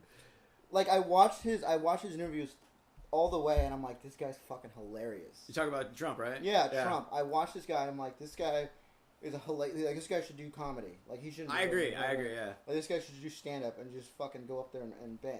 Like, I don't know. Like, he's right though. He found a button that he wants to push, and he's gonna keep fucking pushing it, and he's gonna keep doing it because. Why else wouldn't we be talking about him? I see it as a publicity stunt because he's done this before.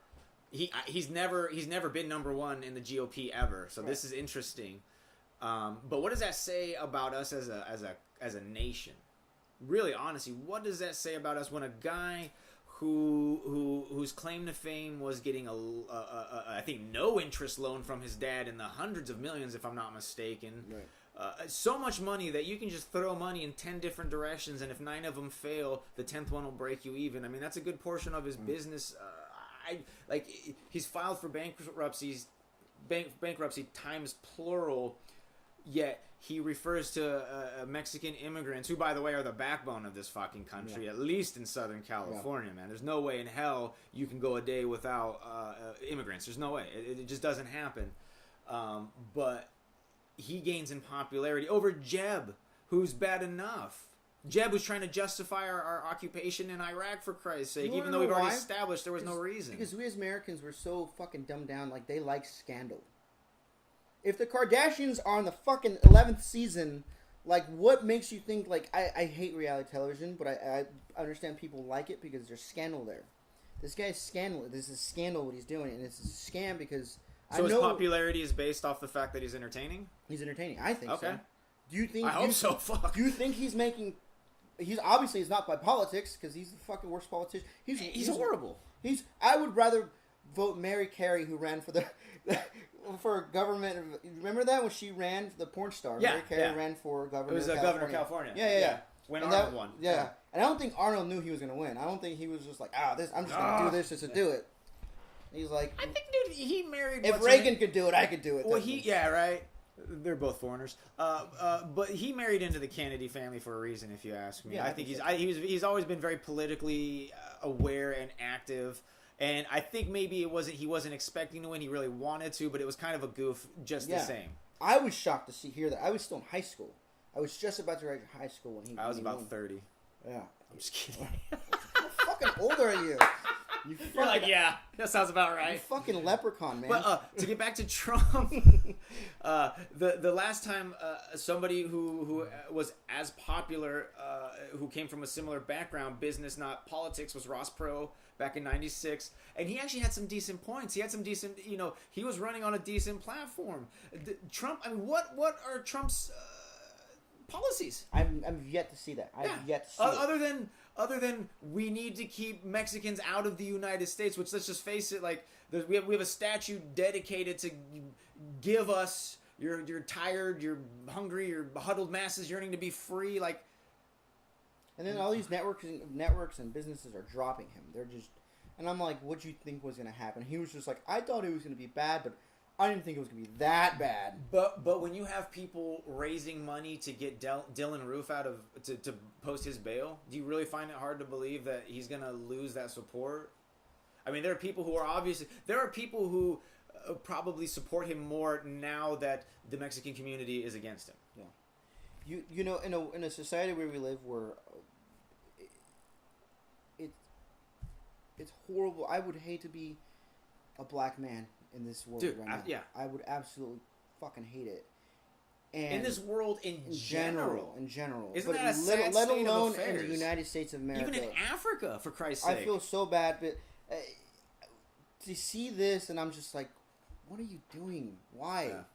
Like, this must be another bad investment or something. This guy must fucking have a chain. Obviously, it's stupid, but in a society where things are, as Americans, we're changing, but we're not changing. I feel like it's like the Back to the Future effect. Like, we're two different.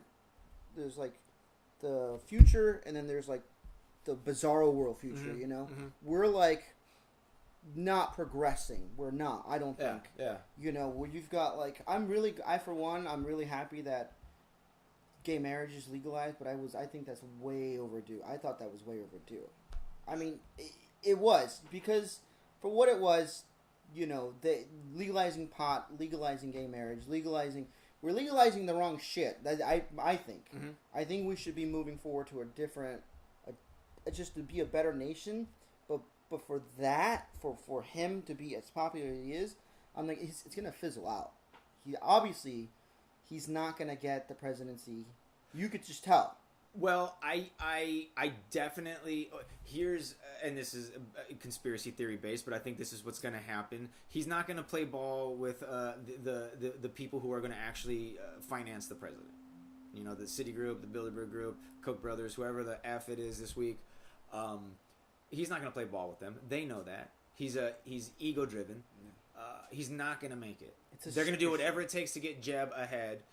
Maybe a smear campaign, which shouldn't be too hard. Right. A good portion of it, I think, honestly, is just him feeding his own ego, though. Who do you think look at me, I can run for president. After the preliminary rounds, who do you think is going to go for Democrat or Republican? Or oh, dude, it's going to be Hillary and Jeb. It's going to be shit or piss. Yeah, those are your options, and I am I consider myself very liberal to the point where I don't like Hillary. We're back in the 90s. You realize that, right? No, absolutely, yeah. We're back in the 90s. It's Hillary Clinton. It's Clinton versus Bush, and we've got like a Jurassic Park movie coming out, a Terminator movie coming out. What the fuck? We're taking no wonder I'm so happy. It feels like 1994 all over again. This is before you had kids, right? Yeah. That's why you're so happy. No, yeah, my daughter was born in 2001. Yeah. So. Oh, that was a good time. Oh my god, good times. That's good weird. I feel so old, because. You know what? I have been either the youngest or the oldest my whole life. Yeah. In skateboarding and in music and playing poker. Like in skateboarding now I'm the oldest by far. In poker I'm still one of the youngest. You know what I'm saying? So it's like I very rarely hang out with my own age group. Like I really thoroughly enjoy hanging out with Jessica. She's fucking 22. We have nothing in common. Right. Absolutely nothing. And if it wasn't for comedy I would never hang out. I mean that's no offense to her, but I'm saying like that's what brought us together. That's what brought you guys together. Because then you'd be that creepy guy. I know I am that creepy guy. I just respect her professionally, so I leave her alone. Yeah, it's a professional. What other environment would you be hanging out with you unless it was you trying to sleep with her? Exactly. Yeah, I get it. I get that point. And she's way too smart for that. So yeah, she's way too smart. It'd be a waste of time. Yeah. Although every now and again it's fun to hit on a girl you don't stand a chance with. Yeah, just to see I got this new joke or I got this new technique, and if it works, you're like, holy shit. What's next on your list here? We're gonna have to wrap this up. So, what are your parents' opinion of you being a comedian? Super disappointed. They're not the biggest fans of. My mom is a bigger fan. My dad just thinks like you found another loophole to not have to find a real job. Like he wasn't a big fan of me going to film school. Okay, gotcha. Yeah. And yeah, I understand that. Yeah. He was like, all right, cool. So then, when I was doing the whole NBC stuff and working there and doing my sketches and stuff, he kind of was like, okay, well, I could see this being a career for you. And then he started kind of like giving me advice towards it. He doesn't know anything about it. My dad was in the automotive business all his life. Mm-hmm. He's retired now. And so as soon as he started giving me advice, the inner comedian in me was like, no, this guy's connecting with me. No, I got to find the next best thing to fucking piss him off. He's got to be back down here. So I started doing stand-up, and he just thinks I'm a clown now. He just thinks, he's like, oh, you're being a clown. Pinche payaso. Yeah. So, yeah, he tells me, he's like, oh, you're going to go out and be a clown tonight? He's like, yeah. That's what he tells me, Yeah, my mom sees pictures and stuff, and she's just like, wow, that's a big audience. My mom knows that I have a fear of public speaking. Yeah. I've always had it. I think a lot of us do. Yeah. That's how honestly, I think a good portion, it's very therapeutic. It really is. A good portion of comedy is therapy to me. Yeah. I keep a much more level head doing comedy. I feel like it's in everybody around me's best interest that I continue, because I can be quite a dick, and it's super therapeutic. Therapeutic. That's why I love doing the open mics, because I can just be myself. Yeah. I can be myself and now when I go do the future shows, I'm myself, but I'm more filtered because I understand that these people are people who pay money or buying drinks, and I don't want to fucking piss them off because then I won't come back. Yeah. There's a form for it, and it is what it is, but that's why I love the open mics, because I don't owe them shit. I just want to go up there and do what I do best. Yeah. Well, that's where you figure out what works and what doesn't. Yeah. You know, and a lot of times if you hit an open mic, you'll if there's like a comic or two in the crowd that you respect and they're the only people that laugh, you're still like, okay, I got something here. Yeah, I got something here. For me, comedy started purely as a selfish endeavor. It was a defense mechanism, and it was a way to keep from getting my ass kicked, ironically. I would talk my way out of getting my ass kicked, or I'd joke my way out of it. And then just recently, I realized, like, I'm making people laugh. Like, that's invaluable. You cannot put a price on that. I heard a really good compliment about you the other day. Oh, about me? About you. Go on. Yeah. Leo Martinez, a good buddy of our mutual friend of ours. Oh, he's very complimentary. Yeah. He's such a sweetheart. He was the one who brought it up to my attention, because I I'm not trying to be vain or anything like that, but I usually, if it's a late night for me, I want to go up, do my bit, watch two or three comedians after me, and get the fuck out of there. We all but feel usually, that way. for whatever reason, you end up being the last. Like, I have to leave, and you are always up. And he's just like, yo, Blane? Blane's been killing it. He's like, that dude... He's like, no, this is funny. He's like, but this dude just brought it up, like, 3 notches. He turned it up, and he's like, you could just see him just, boom, gunning it through. And you know, I'm really proud of the fact that you've been crushing it at the Comedy Store. Obviously, thank you. It was trial and error, obviously, because I've not crushed. Excuse me. I've done really well at the Comedy Store, and I've bombed. The first time I ever bombed was at the Comedy Store, and that was when I in my defense, I had to go up at 1:40 in the morning. It's a good time to bomb, actually. Yeah. I stopped in the middle of my set. I was like, you know what? You're basically like the second to last comedian in Vinny, right? Yeah. I'm like, you know what? Like, let's just go home, you guys. What are we doing? You know, in the middle of my set, I was like, let's just. What are we? The belly room. I mean, original room? It was the belly room. Okay. And so I go up there, and this it was a big no in comedy for me. It was like the worst night I've ever had. And I go up there, and I was like, you know. It was so quiet, and I was telling my jokes, and no one was laughing because everyone was fucking tired. And I was like, I feel like I'm at a funeral home. I'm like, come on, you guys, liven up a little bit. And they're like, you know, in the last wits. And I'm like, all right, you know what? Fuck it, let's just go home. Why didn't I even come out here? But one of my favorite rooms was the original room. Yeah. That's my favorite room out of the whole place. I love the main room, but people can walk in and out of the main room. The original room is kind of like secluded. It's kind of private. The original room seems to be where the majority of the hard work happens. They say it's one of the hardest working rooms to do. Yeah. I mean, some of the best performances I've seen at the Comedy Store I've seen Eliza there. I saw Mark Maron there. And, seeing Mark in the original room. Oh my God, that was like. Everybody crushed. Dude, there was a young man who was mentally handicapped in the crowd.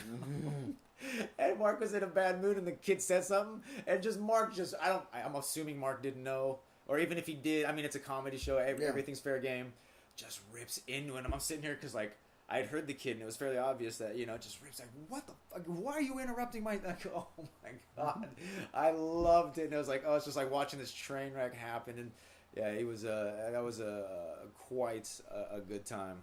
Quite a good time. I love the Comedy Store is one of my favorite places on earth.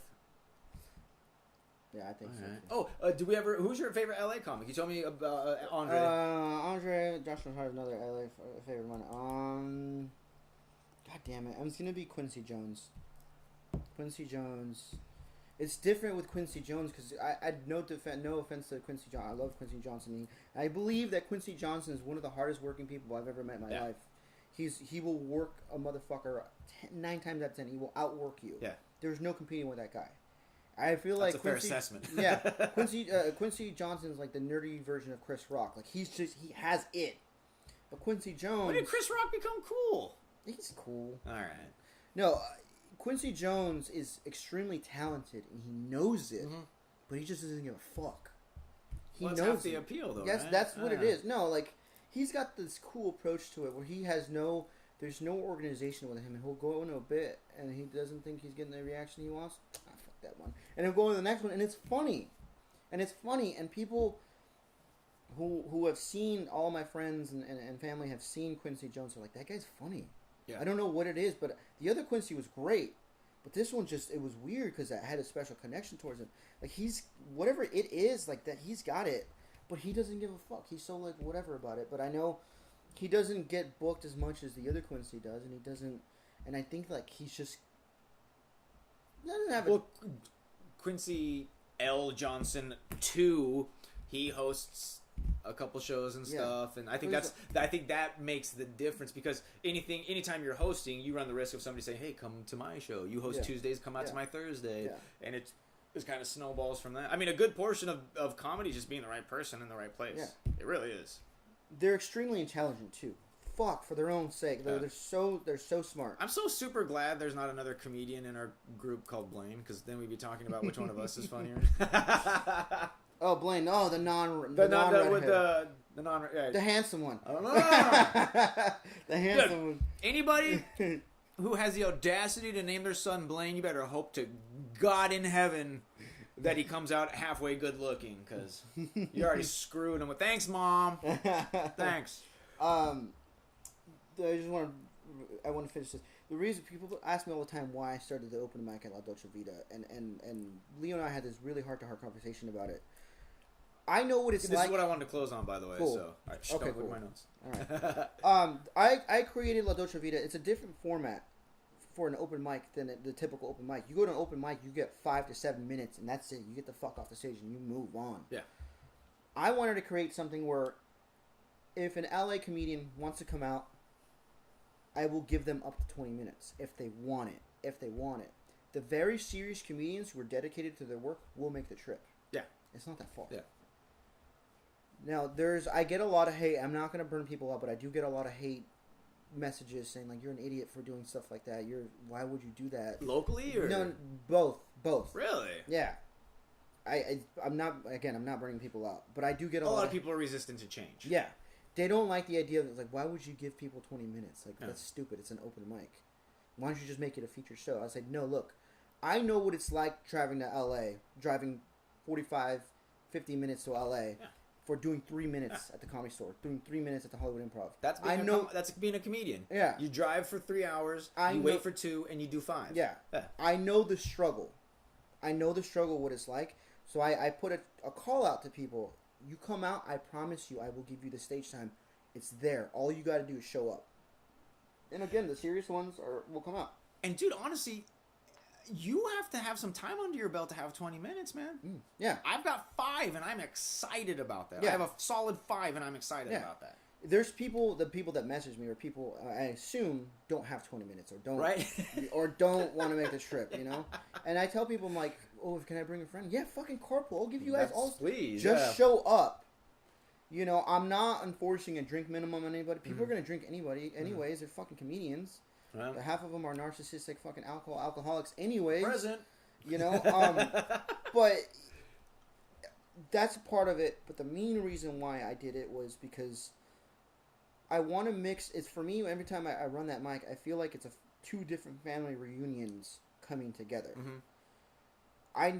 I've been a part of the LA comedy scene long enough to know where I know the seasoned pros and I know the underground guys, and I tell people come out, and I know the local scene.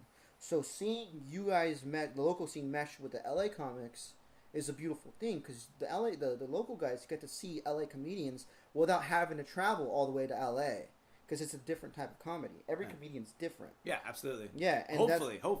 Yeah. And hopefully it inspires you. You're like, oh shit, I'm always inspired by different comedians. They always inspire me. Yeah.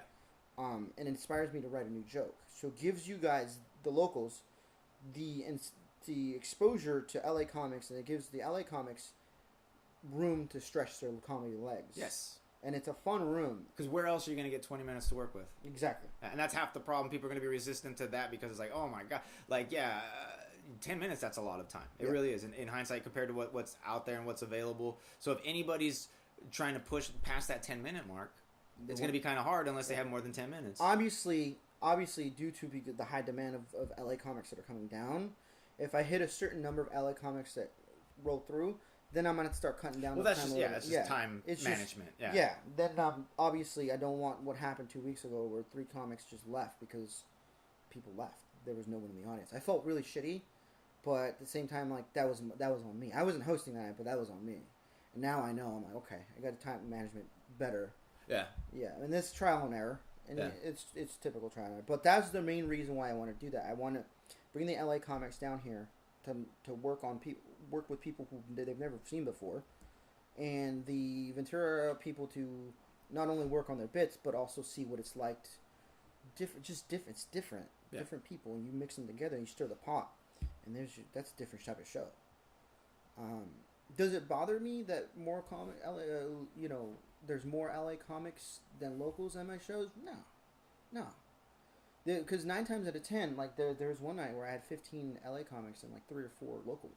Well, one thing I was afraid of, I think where we're at right now is just about perfect, but like a month or so ago, people were talking about like they basically wanted to do an open mic every night of the week, and I'm like, we're gonna oversaturate. It is, and I think that's part of the problem is now people feel like they can pick and choose. I'm sitting there going like, hell yeah, I got 4 mics a week. I can hit 4 mics a week. I schedule my time with my kids, and luckily, thank you, Melissa, my ex-wife is super supportive about that and lets me schedule my time with my kids around any gigs I have or what have you. And in exchange, if I can, I hook up her and her boyfriend with tickets. They came out to a show one time.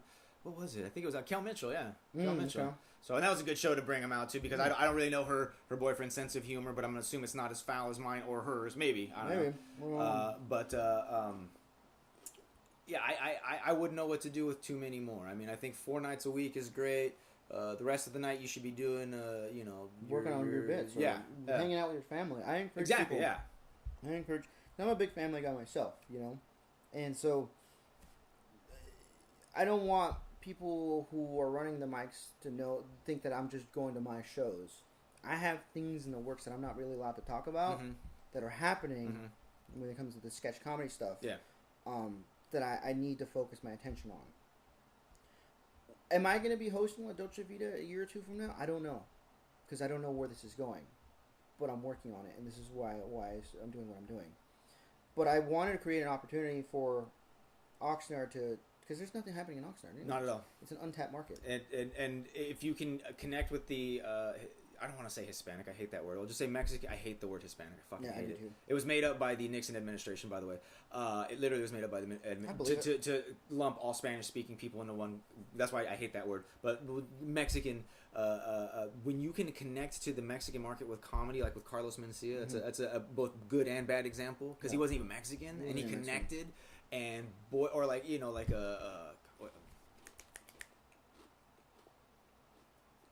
don't know. Paul Rodriguez or what's his name? George Lopez. Thank you. Jeez, for Christ's sake, I can't believe. If you can connect with them, they are super, super supportive, and they will support you until the end of time. I mean, Carlos Mencia. We don't have to discuss your opinion of. I'm not a big fan of him. Still, fucking selling out shows and stuff. Still doing. He's the hardest working person I've ever met. I met him before, and he was just. He wasn't awkward. He was just kind of like, yeah, okay. But he seems like he's in a rush, and I was like, all right, cool, whatever. That was my impression of him. I did a call. It was like an audition to open up for George Lopez and Bakersfield, and I was out there for a little while for work. He was holding an open audition, and I didn't make it, obviously, but I saw all these Mexican comedians just come up and crush it. I'm like, I need to start getting more in tune with mine. I give Terrence Washington shit because he talks about different shit, but he doesn't talk about growing up from the South. I'm like, you need to fucking hone that shit, man. You're not from here. Tell people, let motherfuckers know.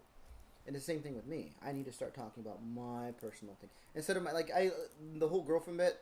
Eventually, that's gonna be just filed somewhere. It'll be filed here. Yeah.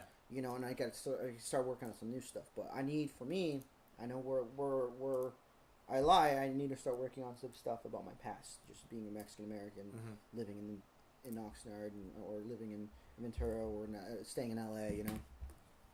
That's something that I need to reach deep down on and pull out, see what happens there. But for the time being, I'm going to keep doing the La Dolce Vita as long as I'm available. That works for me. One thing I feel would be interesting to at least consider, and I think Oxnard is one of the few places you can get away with it. I mentioned it to Leo. I think it would be awesome to be able to do an entire show or the majority of a show in Espanol. I think if you could get an entire Spanish speaker, or get like 3 or 4, and then advertise that as a comedy show in Spanish. In Oxnard. I think the draw would be huge. I think so too. I think it would be huge. I'd love to see that because... The Harbor does it one time. They do a Latino comedy night, which I've done. But it's not all in Spanish, right? No, it's in Spanglish, best case, yeah. Which is and, fine. I mean, that's what we all speak. Which is the most... It's weird. It's... The Latino comedy night at the Harbor, it is the most successful night that they have. Yeah, I believe it. Yeah. I performed there, and it was a standing... I've never seen the Harbor being a standing room only before. Yeah. And I know Rico and Mamo. They're really fucking cool guys. They're really funny. I saw Ron White back there in the day. It wasn't standing room only. Yeah. Sorry, go ahead. Yeah, it's weird. And I've performed the Harbor a number of dozen times now, and that was the first time I ever felt nervous again. Well, yeah, absolutely. And so when I told a joke, the whole stage just went. Bah, bah, bah, bah, bah, bah, bah, bah, bah, bah. It was just. I was like, holy fuck. I was like, man, these people eat like they just loved it. I'm like, wow, that's crazy. But yeah, you're right. It's in Oxnard and it's in downtown Oxnard, so it's not like it's downtown Oxnard gets weird because one little block is perfect. It's like this beautiful little block. You jump the street and it's just fucking ghetto, just ghetto. And I love it for what it is, But yeah, you're absolutely. I'd never thought about that. I will start thinking about that, and I'll start pitching it. But I do want to. I mean, your plate is full right now as it is, but maybe I don't know. Talk to Leo about it. Yeah, in Spanish. In Spanish, and I know Leo would fucking crush. But yeah, that's what I'm saying. And I know there's a lot of jokes in Spanish that don't translate well to English. I remember back in the day with my friends, they'd be like saying that, but tell me the joke. It doesn't translate well. Yeah. So, and they don't. They'd sit there and like try and explain it, and a lot of it's just like,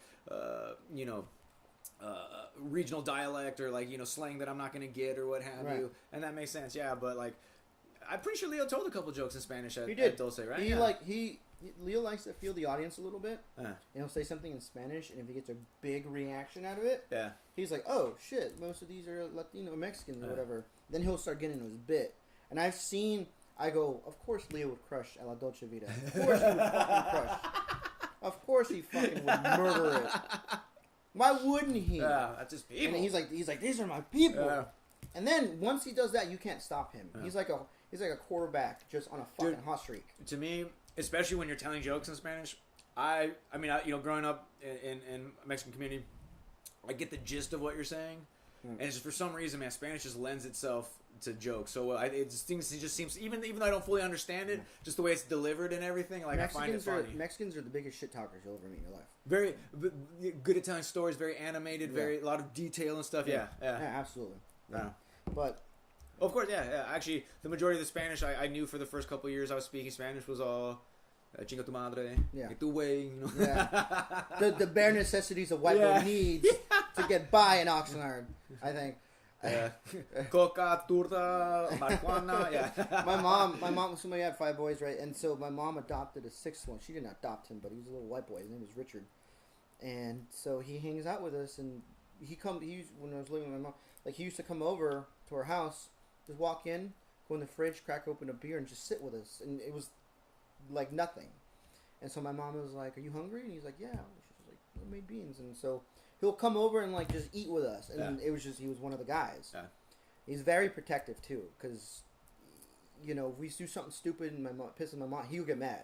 He's like, don't fucking do that to your mom. Like, he acts like one of us. And like, dick, you realize she's not your mom. But that's the connection that we formed with him. And so it's different. It is different, but once you, as you can tell, you're a white guy living in a Mexican community, you form this bond, and it's just it's amazing. You can't.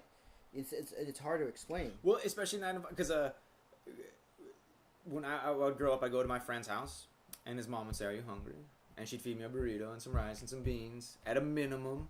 Yeah. That's one thing I noticed about, like, when you go to like Mexican's mom's house, she'll give you food while she prepares food, but the food she gave you while she prepares it, that doesn't count. Yeah. That doesn't even count. Like, no, now it's dinner time. And you're an asshole if you don't finish it all. Yeah. You're a fucking asshole if you don't finish it all. But I go to my friend's house, their mom would feed me whatever I wanted. Like, like I was part of the family.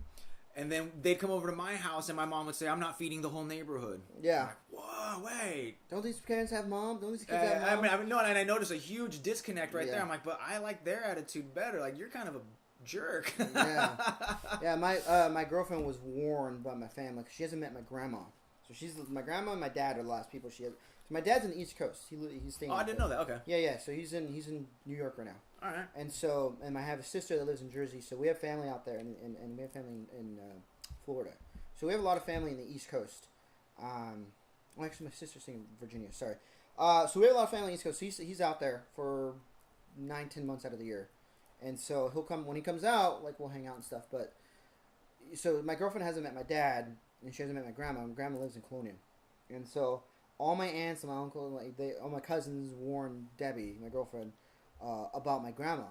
Like, if she serves you food, finish all that and ask for a second plate. Yeah. Otherwise, it's offensive. Yeah. And she looks at me. I'm like, just do it. Yeah. Just don't even. I was like, I'll tell you what, because I know you don't eat that much. Just ask for a small portion, and then ask for seconds.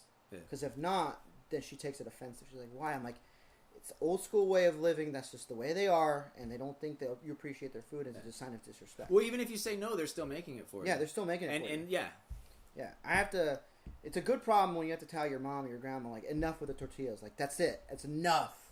Because they will stuff that shit down your throat. My ex-wife, Salvadorian. Her mom is from San Salvador, and she moved in with my ex-wife. And now that she's comfortable with me again, you know, that I'm not El Diablo, well, I am, but yeah, she's comfortable with me. Now I cruise in to go like drop off the kids or pick up the kids, and she's like, "Are you hungry?" And it's like, and for a while it was awkward because I look at my wife and her boyfriend, or my ex-wife, sorry, and they're just like, "Yeah, I am." Yeah, and now it's like, "Yeah, what's up? Yeah, here's your plate from the last time you fed me." That's funny. It's and she do it. Oh my, dude, South American menudo. Oh yeah.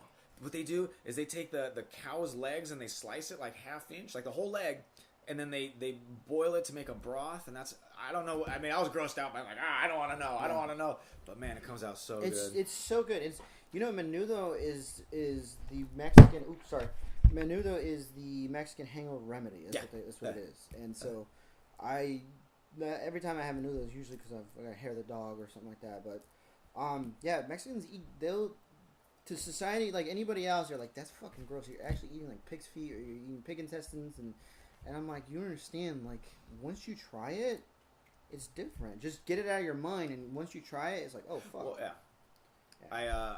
Sesos, beef brains. I'm pretty sure that was going to be gross, but I had to find out. Every time we'd go to the restaurant, I would Sesos, beef brains. Dude, that's gross. For years, I'm like, let's try it. My mom was a chef when I was a kid. My mom was a chef. And so she used to work in Ventura at this place called the Bariloche Cafe, which is now closed. It's downtown Ventura, right next to the. It used to be right next to the Ventura Theater. There's a little park right there. Yeah. So there's the post office, and then there's like this little corner. It was like this little shop right there. Like a little secret garden. Little secret garden, yeah. And so she made a lot of Argentinian, Chilean cuisine. That sounds really familiar. Yeah. And then they ended up moving it to downtown Main Street, which is called like Bollywood Indian food or something like that, and it used to be there. Oh, anyway, yeah, that's where it used to be at. And so my mom was a chef. She made empanadas, like it was all Chilean food. Valparaiso, which is like this lemon pepper chicken with like basil in a bread, panini bread. Like it was just this weird thing, but it was amazing. And I grew up eating all this cuisine. So when I ate Mexican food, to me, I ate it like a white boy because it was a luxury thing. I'm like, oh man, I love Mexican food because all I was used to was South American cuisine. Empanadas is my food. Like whenever it's my birthday, my mom knows. Like, oh, he wants empanadas. He doesn't want regular empanadas. He wants Chilean empanadas because it's different. And so I grew up around that. And obviously, my mom doesn't work doing that anymore because back in the day, she had to deal with a lot of sexism because she was the only female chef. So she kind of cut it out after a while, but yeah, like it's different. It's for me when I eat Mexican food, I'm like, oh, I want Mexican food. You know, I consider it as like my junk food type of thing. Yeah. I don't like eating burgers and stuff like that. I'm not a big fan of that. Yeah, same here. Yeah, I'm not. Here. My body says otherwise, but I'm not. My problem is I don't have portion control. It's my problem. Yeah. That's why I'm like this. I don't have portion control, which is my girlfriend's got it on lock now. She's getting me back down to my welterweight weight. I'll never make welterweight. But it's all about portion control, and I'm realizing nutrition and stuff like that, which is great. And a good portion of the problem though is your upbringing, because for you to leave food, portion control comes from like the ability to like leave a bite on your plate, and you're not used to that. No, I'm used. That's where my portion control came from. I literally had like begrudgingly like I'm gonna waste this food. I'm gonna waste this food because that's how I look at it, and that's when I was able to. And then I would start taking less after a while. Yeah. They say that you're supposed to eat at least leave 25% of the food on your plate. That's portion control, or until you start feeling full, whichever's first. Well, Americans, I mean, a serving of red meat is the size of a deck of cards. When's the last time you saw a steak that big? Fuck that. Exactly. And I'm paying what for what? Exactly. Fuck that. Buy me a fucking drink before you fuck me in the ass with that shit. Are you kidding me? So that's half the problem. My girlfriend's friend is staying out here from Canada. Mm-hmm. And she's from Vancouver. Yeah, she's from Vancouver. And so she's staying out here she's been out here for like a month. And so we went to the Two Trees Cafe. I've never been there and I wanted to eat there. And obviously they're expensive dishes. They're like $12 for the bare minimum. And so I ordered something. I ordered a vegetarian omelet. Because I love vegetarian omelets. And so I get the vegetarian omelet. I get a side of pancakes, a side of toast, fruit, all the meats on the side for it was like $15. And the first thing she says, you Americans and your portions. Holy fuck. Yeah. You can feed a whole family with this. Yeah. So I didn't realize it you don't realize it until a foreigner comes in your country and tells you, you're like, you eat way too fucking much. Yeah, we do. We do. And we will engorge in it. And, I don't want to go into the whole thing like our small on like a cup at like McDonald's is like a large in Europe or something like that, It's crazy. At that point, that's just personal control. Yeah. You should not be drinking 32 ounces of soda in a week. Yeah. Let alone in one sitting. So if that's your decision, we all know better. We all know better. We all know cigarettes are bad for us. We all know that, So, gosh darn it. I was going to make a point. Never mind. Sorry, I didn't interrupt you there. But yeah, it's different. I think I interrupted you. It's different, Portion control is important. And so, which is why I'm getting back into... I feel it. I can just feel it. Like, the fatness and... the ugliness will stay, but the fatness will... It starts sliding off because... My girlfriend and I, we're trying to help each other out because she doesn't exercise and she used to before she met me. And so, we try to go on walks. Yeah, that's perfect. And so I told her, I was like, look, if this goes the distance, I'm just speaking hypothetically here, right? She knows that I can't have kids. Mm-hmm. She knows that. But I'm like, for whatever miracle reason, if we adopt or whatever, my kids are not going to eat junk food. Number one. Number two, there's not going to be a TV in the rooms. If we're going to have a TV, it's going to be in the living room, and that's it. And they're limited. Number three, we're going to go on family walks. Because for me, that's how I was raised. I grew up being an athlete. I grew up playing soccer all my life. And wrestling. I wrestled in high school and after high school, and I played football. You know what I'm saying? Like, I was always that guy. And so for me, when these people see me the way I am now, they're like, holy fuck, dude, what happened? I'm like, I got out of control. It was too much alcohol. You stopped playing football too, so it has a lot to do with it. So, but yeah, it's different. I told her she understands and she respects it for what it is, and she's just like, no, you're absolutely right. Like, I'm like, I don't know about you, but I want to live past 70. I do. Obviously, it's not up to me because I could get sick tomorrow. It's not up to me, but I want to at least know that I would have made it to 70. All right. Sorry. No, it's all good. Of course it has to collapse while we're doing this, right? Not in the middle of the day when I'm watching TV. Imagine that if it was middle of the night. That would be hilarious. That's scared the shit out of me. Ironically, if it's dark all of a sudden, now it's something scary. I don't want to talk. No, he was like... I forgot what the joke was, but we were sitting there. I was pissed drunk because I just got off the stage, and he was just like, I feel like I should tell you. I'm like, no, tell me what it is, what joke it was. I want to know. Because Sharp has this thing where he's like, someone told me that I was not stealing, but I was telling the same joke as someone else. He goes, that person is a friend. That's a true friend. Because jokes you can write all fucking day long, but a good friend that will tell you straight up, that's why I also look at Sharp as a mentor too, even though we don't talk to each other as much as I do with Jeff or with Andre Belikov. Mm-hmm. But he told me, he was like, yeah, this joke is kind of similar to this one, but every time you tell it, it's your biggest, he's like, it's one of your biggest jokes you've ever had. And he goes, but, I think it was like where I was talking about my ex-girlfriend, and I was talking about how, like, she and I weren't compatible. When we're dating, like, I'll tell you what my joke was, and I'll tell you what the initial joke was. I go, so we weren't compatible. I'm a Leo, right? So I'm a Leo. My son is Leo. She's a bitch. Yeah, like that's the initial one, right? Yeah. And then I guess the that's my joke. The originally from, and I didn't even know this. He was like, yeah, so my girlfriend and I, we're just not compatible. I'm a so and so, and she's a whore. That like it was so similar in like it was so parallel that like I could see where that would. And I told him, I was like, I didn't even know. Well, that once a third party makes that connection, yeah. that's you really have to consider it at that point. Yeah. Someone's saying like that sounds like this. Yeah. Like I've told a joke, and then 2 or 3 months later, I'll see somebody who I've told that joke in front of tell almost the exact same joke. It's happened to me a couple times, and I'm like, I'm pretty sure that's my joke. Yeah. But okay, then you know what?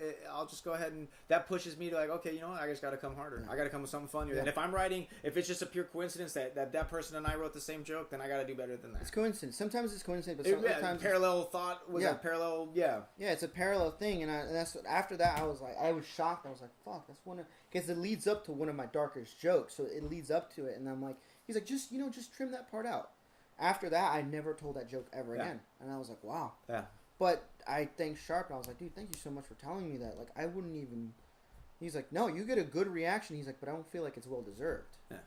He's like, did you not know? I was like, no, I didn't know. He's like, oh, I believe you. You want to be... I feel like you should be as original as possible. I feel like that's... I told him, I was like, I'll scrap it. And I never told it again. And I was like, wow. I mean, you know how much I'd love to get up and just do 10 minutes of, like, Rodney Dangerfield material? Oh, yeah. I fantasize, like, oh, no respect at all. Like, I fantasize about that, but it's like... It would have to be like a straight up homage to him. I'd have to shave the beard, get the robe on. Right, it's a whole impression. Yeah, exactly. I can't just get up there and do his jokes or do an impression. I'd have to like emulate him because he's my favorite, my absolute favorite. But yeah, what's your writing process? Whenever I think something's funny, I make a voice recording thing on my thing. What's this thing called? Phone. And then I'll usually go back over them a couple times a week, and then more often than not, I'll be like, scrap. And then anything that I think is worth holding on to, I'll write down. And then I'll write down... I used to write down paragraphs. Now I just write down premise, tags, basic like concepts. Beat sheet, yeah. Sometimes I would go to the open mics at the Harbor and have a beat sheet. Yeah. Just bullet points. And whatever jokes sucked, obviously, you write an X on it. And whichever ones had to... Because when you get giggles or laughter at an open mic to a comic, that's like... big because when you do it at a regular show where people don't know you, they're there to be entertained, it's gonna do well there. Because I can do my open mic material at a big show and it'll do well, but to make because when you go to an open mic, other comedians are there to work on their shit. Yeah, they can hear you, and you're kind of in their peripheral, but they're there to work their shit. So if they hear something that's funny and you get a reaction out of it, you're like, holy shit! Like they're like, okay, that's something. And then what I'll do is I'll work that into a bit. Yeah. Type of thing, But for me, one thing I'm also working on is transitions, just transitioning from joke to joke. And I don't know what comic told me, it was the season pros, like, you should work on pausing, between jokes. You tell your joke, you let people laugh, wait 5 seconds in your head. Yeah. And then go on to that. Yeah. He's like, for 5 seconds in your head, it seems like eternity. It does. It really does. There. Yeah. He's like, but trust me, that's what's going to separate you from the boys, And I was like, okay. Right. Yeah, if you'll notice a lot of times now when I get up on stage, no matter where I am, for the first between 5 and 10 seconds, I'll just kind of stand there and stare at the crowd, and I'll absorb that, and it'll feel like a goddamn eternity. Yeah. But that's part of the process. Yeah. It's like, okay, this 10 seconds feels like an eternity. Okay, it's this thing again, and then I get into the mode. But we're just so, especially me, I'm just so eager. The second I grab the mic, joke, and if you take that time. I think it builds a little bit of suspense, and it gives you an opportunity to catch your breath. I heard one of your. This is the first time I believe, because when Leo tells me you do good on stage, or you're crushing it or whatever. It's hard for me to believe it until I see it. Not to be a dick, but it's hard. I get it. Yeah. I'm more of a physical learner or physical. Yeah.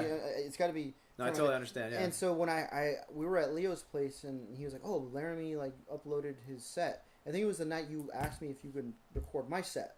And that was the first night that I started doing the bits about my girlfriend. I think it was that night. The next day you recorded your bit, and obviously you couldn't physically record because something happened to the camera.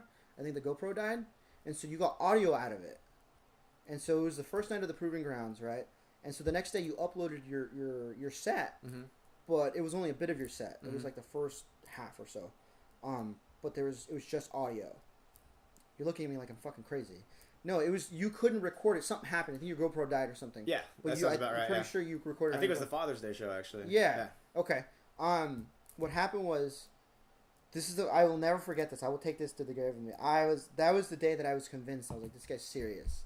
Because you go up there, you went on stage, and I can just picture you going up on stage, and you were like, "Shut up! Shut the fuck up! Shut up!" And I was like, "Thank you, yes." Thank you. I was like, "Yes, thank you." You're like, I was very proud of that moment. Good, thank you. I was laughing my ass off. Because me and Leo, I don't think he listened to that, so we weren't live there when that went down. And when you said that, I hit the space bar to pause it, and I was just laughing so fucking hard because I'm like, finally, someone gives it to those fucking right wing people over at the keynote. Somebody, but that was the day that I became a Blane believer. That was the first day that I became a Blane believer. But I have to give you props on that one because that was. And then you went off to your bit and you were doing really well. But I was like, fuck, okay. Because that's when I looked at Leo. I was like, okay, he's serious about his shit. I mean, this is one of the few. I think I've already mentioned it on this podcast, but this is one of the few places, like really the only, like even in my parenting, I'm starting to phone it in. This is like one of the few places where I'm obsessed with being the best I can possibly. And I don't care. I really don't care if I ever make it on HBO. I really don't care if I ever come with success. Like I'm just so obsessed with comedy. That's it. I mean, my grandmother is she's in physical therapy. She fell down. I went to go visit her, and she's like, what have you been doing? And she's I come from a very waspy family, a very traditional, very white family. We put on airs, and I have a joke about that, about how she's in the hospital and she's demanding a glass for her water, because she's a lady. Yeah. My uncle's like, she doesn't do this at home, But, she's like, what have you been doing lately? I'm like, I'm doing stand-up comedy. And I'm expecting disappointment or, oh, really? Or, what happened to school? I mean, I'm still in school. Right. But I'm like, and she says, you've been wanting to do that since you were a kid. Yeah. And that was like, okay, that was all the reassurance I needed from Grandma. That was it. Yeah. Not only did she not act disappointed, she's like, that's something you've really wanted. And it is. It absolutely is. And unlike with skateboarding, when I was pursuing a career in skateboarding, that was a young man's game. Same with music. I felt like music was a young man's game, so I had to get in while the getting was good. And with comedy, I could always kind of get to it eventually. Comedy is always evolving, and it makes comedy separates the men from the boys. It really does. I think, and if you can stick it out and consistently be funny on a regular basis, keep doing what you're doing. My advice to you is keep doing what you're doing. Don't give a shit. Put yourself out there too, though. Going to the Comedy Store, if you get booked here, you get booked there. Because I know when you start going to the Comedy Store, they send scouts out. I like to throw myself to the wolves. I really do. Yourself out I like to throw myself in uncomfortable situations. Because look where you're at now. You're what, like a year in now, or something like that? Not even, dude. Not even. Look where you're going to be at 3 years from now. My 2-year plan was to perform at the Comedy Store. That was it. I had a 2-year plan to perform at the Comedy Store. That's already happened times plural. It's a lot easier now. You can throw in your belt. I've performed with the best of them, Sarah Silverman. And, dude, here's the best part, and you've experienced this. Your friends that don't know much about comedy, like you've made it. Yeah. Like they think I've made it. They think I'm a professional comedian, and I don't want to break their heart. I'll tell you this. I'll wrap up with this. One of my best stories that I ever had was I did the Belly Room. It was one of my third or fourth night at the Comedy Store ever. And it was the night before the James Franco taping, the roast. Mm-hmm. And Jeff Ross walks in, and Natasha Leggero walk in. And my girlfriend at the time didn't know this was going on. And so, is it dead? No, we're good. Holy fuck. What is it? We're at 2 hours. Oh, shit. That's a long one. My girlfriend at the time didn't know what was going on. Mm-hmm. And, so my whole family was there. It was the night that my dad showed up. He flew out from the East Coast. I didn't even know he was in town. So I was already a nervous wreck because it's the Comedy Store. So my mom calls me. She's just like, "Hey, where are you at?" I'm like, "I'm in LA. I got a show tonight." She's like, "I know. We're at the Laugh Factory. Dane Cook's here. Where are you?" So I'm like, "I'm at the Comedy Store. What the fuck?" And I can hear my dad, "I want to go home." You know, he's like, I don't want to be here. So I'm like, no, it's down the street. Just come down Sunset. You'll see me. So then my dad's like, $15 for parking. You know, I'm like, oh my God. Yeah. So I'm already a nervous wreck. And then let alone my buddy Mike, who's booking the show, was like, just so you know, we're going to push some people back because they're working on the roast. And so Jeff Ross walks in. Franco's there. Wow. Like, all these people were there. And I was just like, holy fuck. So, obviously, I had to go up after Jeff Ross. Because he was working on his material. Fucking crushed it. Just absolutely crushed it. I remember I went up there. And I'll never forget this. And the room was packed because everybody heard Jeff Ross was in town. Like, he and Natasha were there. So, they introduced me. And then I go up there and I grab the mic and accidentally step on the cord so it disconnects. And I hear the only person that was laughing was my dad.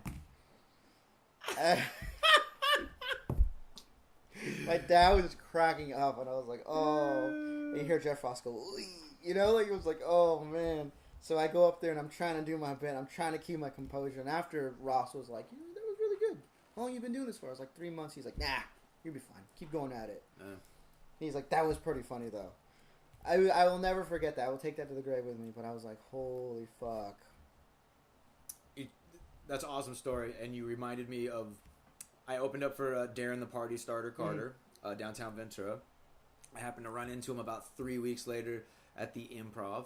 I was like, hey, my name is Blane. I opened up for you. He said, oh yeah, you had the joke about shooting the pilot. And you also had the... Oh my God, that meant the world to me. A professional comedian not only remembered me, but remembered 2 of my jokes. Yeah, I was over the moon. I was like, those jokes they're golden now. I'm telling them every single time I go on stage. It's almost like a rite of passage. Like, I was like, oh shit. Well, it's any like any time somebody that's established gives you any type of positive feedback, it just means the world. Or to me, at least, any time like that just.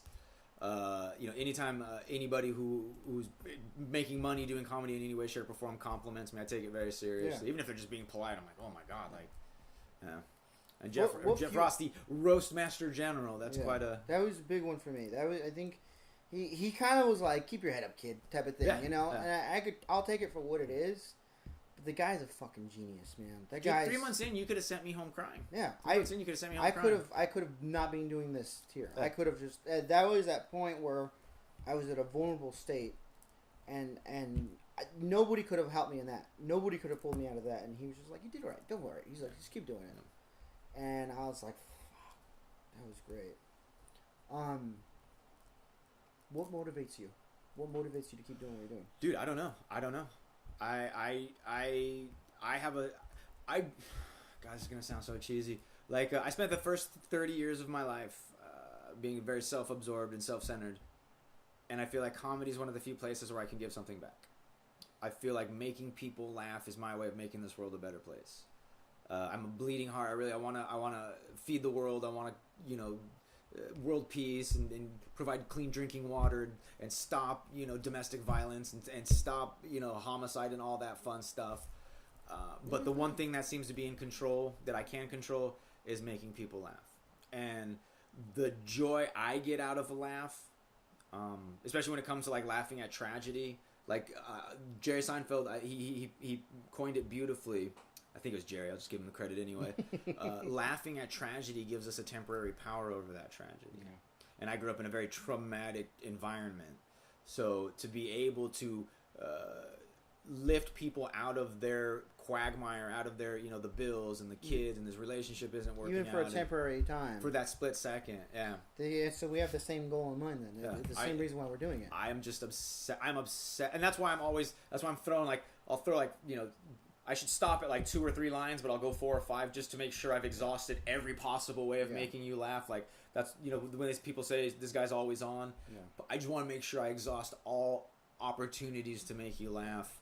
And I think that's why, if I'm good at all, that's part of the reason why. Because I'm like, how am I gonna get the most laughs?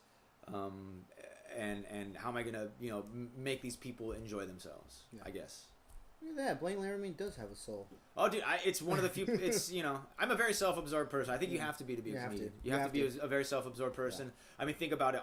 We get kicks out of making rooms full of strangers laugh. Who does that? People that we would, if we bumped into the street, we'd be like, "Hey, watch out, dog!" Yeah, exactly. I performed for Chavez before. These people would fucking beat the shit out of me. It's crazy. It's weird because it's narcissistic because you have the mic. Yeah. You get to say whatever the fuck you want, yeah. and they have to sit there and fucking listen, and enjoy that shit. Or if not, cool, go to the bar, enjoy your drink, but it's one way. It's very one way. Yeah. Because they'll tell you they'll let you know whether they like you or not. Very true. Very true. Cool.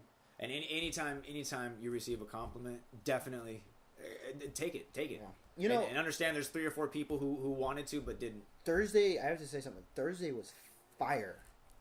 Thursday was a lot of fun. Thursday was one of the best nights I've had locally in comedy. Thursday was just. My girlfriend never compliments me when it comes to my stand-up. Compliments me in other things, but she was just like, you were on one. I don't understand. She's like, I don't even know you. She's like, once you get up there, you just fucking do your thing. She's just like, you were just... It was a moment in time where, like, I was hosting, I was trying to get people in or not, but, like, I went off road for a little bit, and I was just saying things that came out. And they were funny, and I got a really good reaction out of it. I'm like, I don't even know where that came from. So I hit like a different level, and I was like, holy shit, I want. And he was talking about how we live in such a bizarre world where you have more street cred than I do. That's true too. You have more street cred than I do. And I was like, what? That's right. I love that. I was like, what's next? They're gonna invent like fucking roller coasters for midgets, And I'm like, there's so another funny, reason for me to hate myself, because I already can't get in some of the rides because I'm too fat, and then I'm gonna get another ride because I'm too fucking tall. Yeah, that's awesome when you get in the zone. Like I picture it like driving really fast, or like being a skateboarder, like weaving in and out of like traffic or like pedestrian traffic. Like you see that line, you're like, okay, it's gonna go left, right, left, over here, like that. And I think like sometimes when you get in that state of mind where you just have this zen moment where you're like, yeah, dude, I see the next 2 or 3 moves, and I'm gonna say this, and they're gonna do that, and then boom, I'm gonna hit them with that. And sad to say, but Paul Walker didn't have that same. He was the passenger, dude. He was the passenger. That's right.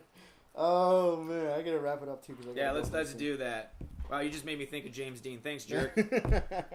Please, I do not want to see Paul Walker on T-shirts in 50 years. Please do not do that to me. Please. Hopefully I'll be dead by then. I'm so glad people got to see Bieber for what he truly is. Because if he would have died, you imagine if he would have died at like the peak of his prime? Yeah.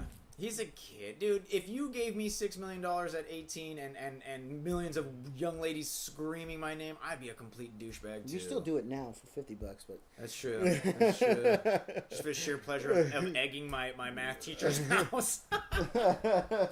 Chris Chavez, thank you very much for being on the Blane Laramie Comedian Podcast. Thank you very much for being such an awesome...